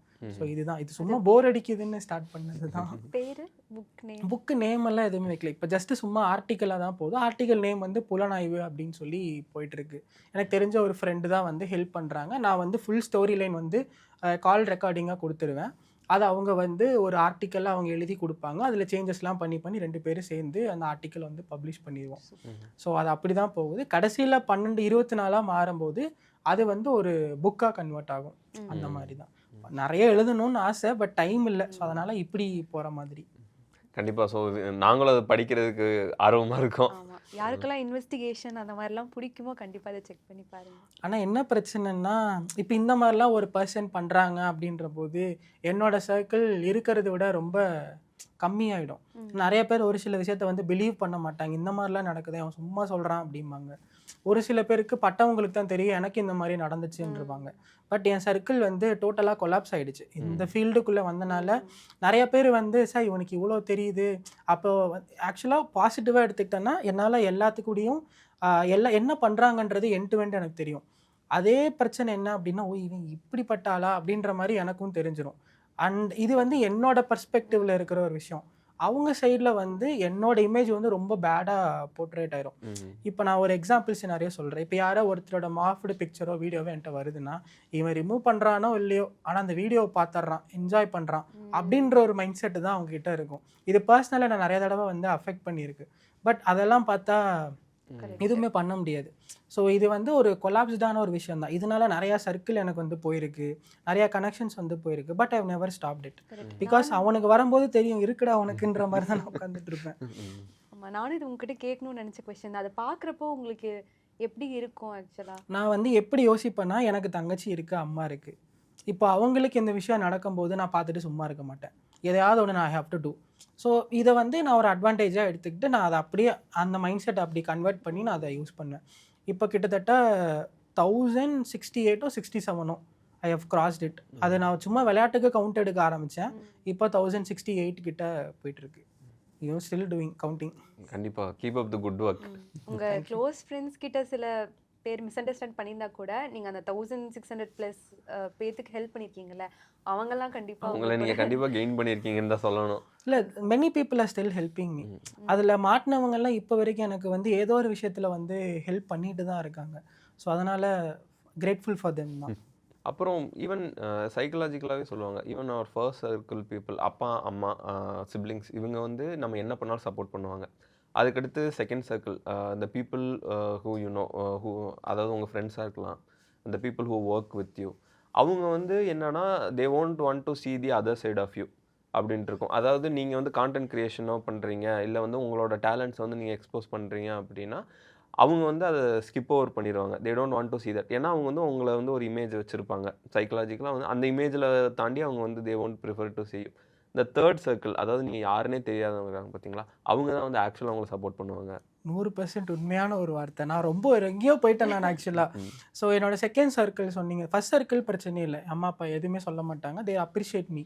செகண்ட் சர்க்கிள் வந்து என்னை பர்சனல் லைஃபாக எங்கேயோ தூக்கி போட்டுருச்சு. நான் காலேஜ் படிக்கும்போது செகண்ட் இயரில் தான் இது வந்து ஸ்டார்ட் பண்ணேன். அப்போ ஃபஸ்ட் இயரில் என்னை பார்த்தவங்க வேறு, செகண்ட் இயர்லேருந்து என்னை பார்த்துட்டு இருக்கிறவங்க வேறு. அவங்க யாருமே இப்போ என் கூட இல்லை. லிட்ரலி ஒரு பீப்புள் கூட என்கிட்ட இல்லை. நிறையா பேர்த்துக்கு பர்சனலாக ஐ ஹவ் ஹெல்ப்டு தெம், அது நல்லாவே அவங்களுக்கு தெரியும். பட் இப்போ தேர் நாட் வித் மீ. அப்போது எனக்கு எப்படி தெரியுது அப்படின்னா, அதுக்கு 3வது மனுஷங்களாகவே அவங்க இருந்துட்டு போயிருக்கலாம். ஹெல்ப்புன்னு வராங்க, ஓகே இவன் நம்ம ஃப்ரெண்டு பண்ணிடுவான் அப்படின்னு, அதை உசுரை கொடுத்து போராடி அதை பண்ணி கொடுத்துருப்பேன். Now there not with me. அவங்களோட ஏதாவது ஒரு செலிப்ரேஷன்ஸ்க்காக இருக்கட்டும், ஒரு நல்ல விஷயத்துக்காக இருக்கட்டும், கூப்பிடவே மாட்டாங்க. எதுக்குமே கூப்பிட்றது இல்லை, பேசுறது இல்லை, கான்டாக்ட் டச் இல்லை. பட் அவங்களுக்கு ஏதாவது ஒரு ஹெல்ப்புன்னு வரும்போது ஒரு ஹாய் மெசேஜ் வரும். சரி ஹாய் போட்டான், நான் ஹவ் ஆர் யூன்னு போடுவேன், அதுக்கு ரிப்ளை வராது, ஐ நீட் அ ஹெல்ப்புன்னு தான் வரும். ஸோ பீப்புள் மைண்ட் செட் இப்படி தான் இருக்குது. பட் நான் என்ன பண்ணுறது, ஓகே ஹெல்ப் பண்ணிடுவேன். ஸோ அது வேறு வழியே இல்லை. அந்த செகண்ட் சர்க்கிள் நீங்கள் சொன்ன மாதிரி ரொம்பவே என்னை அஃபெக்ட் பண்ணியிருக்கு. நான் வந்து நிறைய டைம் பிரேக் டவுன் ஆகிருக்கேன், நிறைய டைம் வந்து இதை போதுண்டான்னு நான் ஸ்டாப் பண்ணியிருக்கேன். இந்த மாதிரி இன்ஸ்டன்ஸ்லாம் நிறையா வந்திருக்கு. செகண்ட் சர்க்கிள் வந்து ரொம்ப மோசம். நான் வந்து ஒரு பாயிண்டில் வந்து ஸ்கூல் ஃப்ரெண்ட்ஸ் தான் இம்பார்ட்டண்ட் அப்படின்னு நினச்சிட்டு இருந்தேன். காலேஜ் ஃப்ரெண்ட்ஸை பார்க்கும்போது இப்போ ரெண்டுமே மோசமாக இருக்குது. ஏன்னா இப்போ நான் அவங்க கூட ட்ராவல் பண்ணும்போது இவன் இதெல்லாம் பண்ணுறான், நிஜமாலே இதெல்லாம் பண்ணுறானாடா இல்லை ஃபேமுக்காக பண்ணுறானாம்பாங்க. நான் ஃபேமுக்காக பண்ணும்போது எங்கேயுமே நான் இதுதான் பண்ணுறேன் நான் யார்ட்டையுமே சொன்னதும் கிடையாது. இப்போ கூட உங்ககிட்ட ஒரு சில விஷயத்த நான் ரெஸ்ட்ரிக்ட் பண்ணி தான் நான் பேசுகிறேன். பட் அதை அவங்க புரிஞ்சிக்கவே மாட்டாங்க. அவங்க சைடில் என்னை எதையாவது ஒன்று கிரிட்டிசைஸ் பண்ணிகிட்டே தான் இருக்கணும். அதுதான் அவங்க point. So second circle is too danger. And அதை வந்து கம்ப்ளீட்டாக அவாய்ட் பண்ணிட்டேன். அந்த சர்க்கிளே நான் வந்து க்ளோஸ் பண்ணிட்டேன். அதுக்கு எனக்கு தேர்ட் சர்க்கிளே பரவாயில்ல அப்படின்ருக்கு. யாருன்னா என்னென்னு தெரியாமல் காசு கொடுக்குறானோ கொடுக்கலையோ, அவனுக்கு ஏதோ ஒன்று நல்லா இருந்துட்டு போதும்னு நான் விட்டுருவேன். அவ்வளோதான் உண்மையான ட்ரூ வேர்ட்ஸ் அது. நம்ம ஸ்டார்ட் பண்ணப்போ கூட அது நாங்கள் இது பண்ணுறப்போவே நாங்களும் அந்த மாதிரி விஷயங்கள் நிறைய ஃபேஸ் பண்ணோம். அது கஷ்டமான ஒரு, ஏன்னா அதிலிருந்து வெளியே வர்றது ரொம்ப கஷ்டம். ஏன்னா என்னை இவ்வளோ தூரம் யூஸ் பண்ணியிருக்காங்க அப்படின்றது நினைக்கும் போதே ரொம்ப கஷ்டம்தான். இப்போ யாருமே என்கிட்டலாம் சுத்தமாக பேசுறது இல்லை. அப்போ பேசலை, ஓகே ஃபைன், நான் அது அவங்க கூட டச்சில் இல்லை. பட் இப்போ உனக்கு இவ்வளோ பண்ணியுமே நீ பேசலை அப்படின்னா தென் நான் அவங்ககிட்ட பேசணும் எனக்கு அவசியமே இல்லைன்ற மாதிரி ஆகிடும். அது ரொம்ப இன்டெப்த்தாக போகும். பட் நான் பேசுறது இல்லை, ஃபுல்லாக கம்ப்ளீட்டாக ஸ்டாப் பண்ணிட்டேன். பட் தே ஸ்டில் வாட்சிங் மீ. எல்லா இடத்துலையுமே என்னை பார்த்துட்டு தான் இருக்காங்க. இவன் என்ன பண்ணுறன்றதை நோட்டீஸ் பண்ணிட்டு தான் இருக்காங்க. யாரோ ஒருத்தர் எங்கிருந்தோ சப்போர்ட் பண்ணுவான். நான் உன்னை நேரில் பார்த்துருக்கேன், நீ என் கூட 24 மணி நேரம் இருந்திருக்கேன், என் வீட்டுக்கு வந்திருக்கேன், சாப்பிட்ருக்கேன், பழகியிருக்கேன், ஊரை வெளியே சுற்றி இருக்கோம். நீ எல்லாம் என்கிட்ட எதுவுமே பண்ணலைன்ற போது நான் உன் கூட இருந்தேனா, ஏன் இருந்தேன் அப்படின்ற மாதிரி ஒரு ஃபீலிங்ஸ் வந்துடும். அது ரொம்ப கொடுமையாக இருக்கும். அது ரொம்ப லாஜிக்கலான ஃபீலிங்கும் கூட. அது ரொம்ப கஷ்டம் தான் அது. பட் நீங்கள் சொன்னது எல்லாமே உண்மை தான். It was nice having this conversation with you. நம்ம நினச்சதை விட இட் வாஸ் வெரி ட்ரூவர். உண்மையான நிறைய விஷயங்களை அட்ரஸ் பண்ணோம். Thank you for joining us. Thank you. இவ்வளோ தூரம் இந்த வீடியோ பார்த்துருந்தீங்கன்னா கண்டிப்பாக சப்ஸ்கிரைப் பண்ணுங்கள். இன்னும் நிறையா கெஸ்ட்ஸ், இன்னும் நிறையா கான்வர்சேஷன்ஸ், இன்னும் நிறைய இன்ஃபர்மேஷனோட அடுத்த வீடியோவில் பார்க்கலாம்.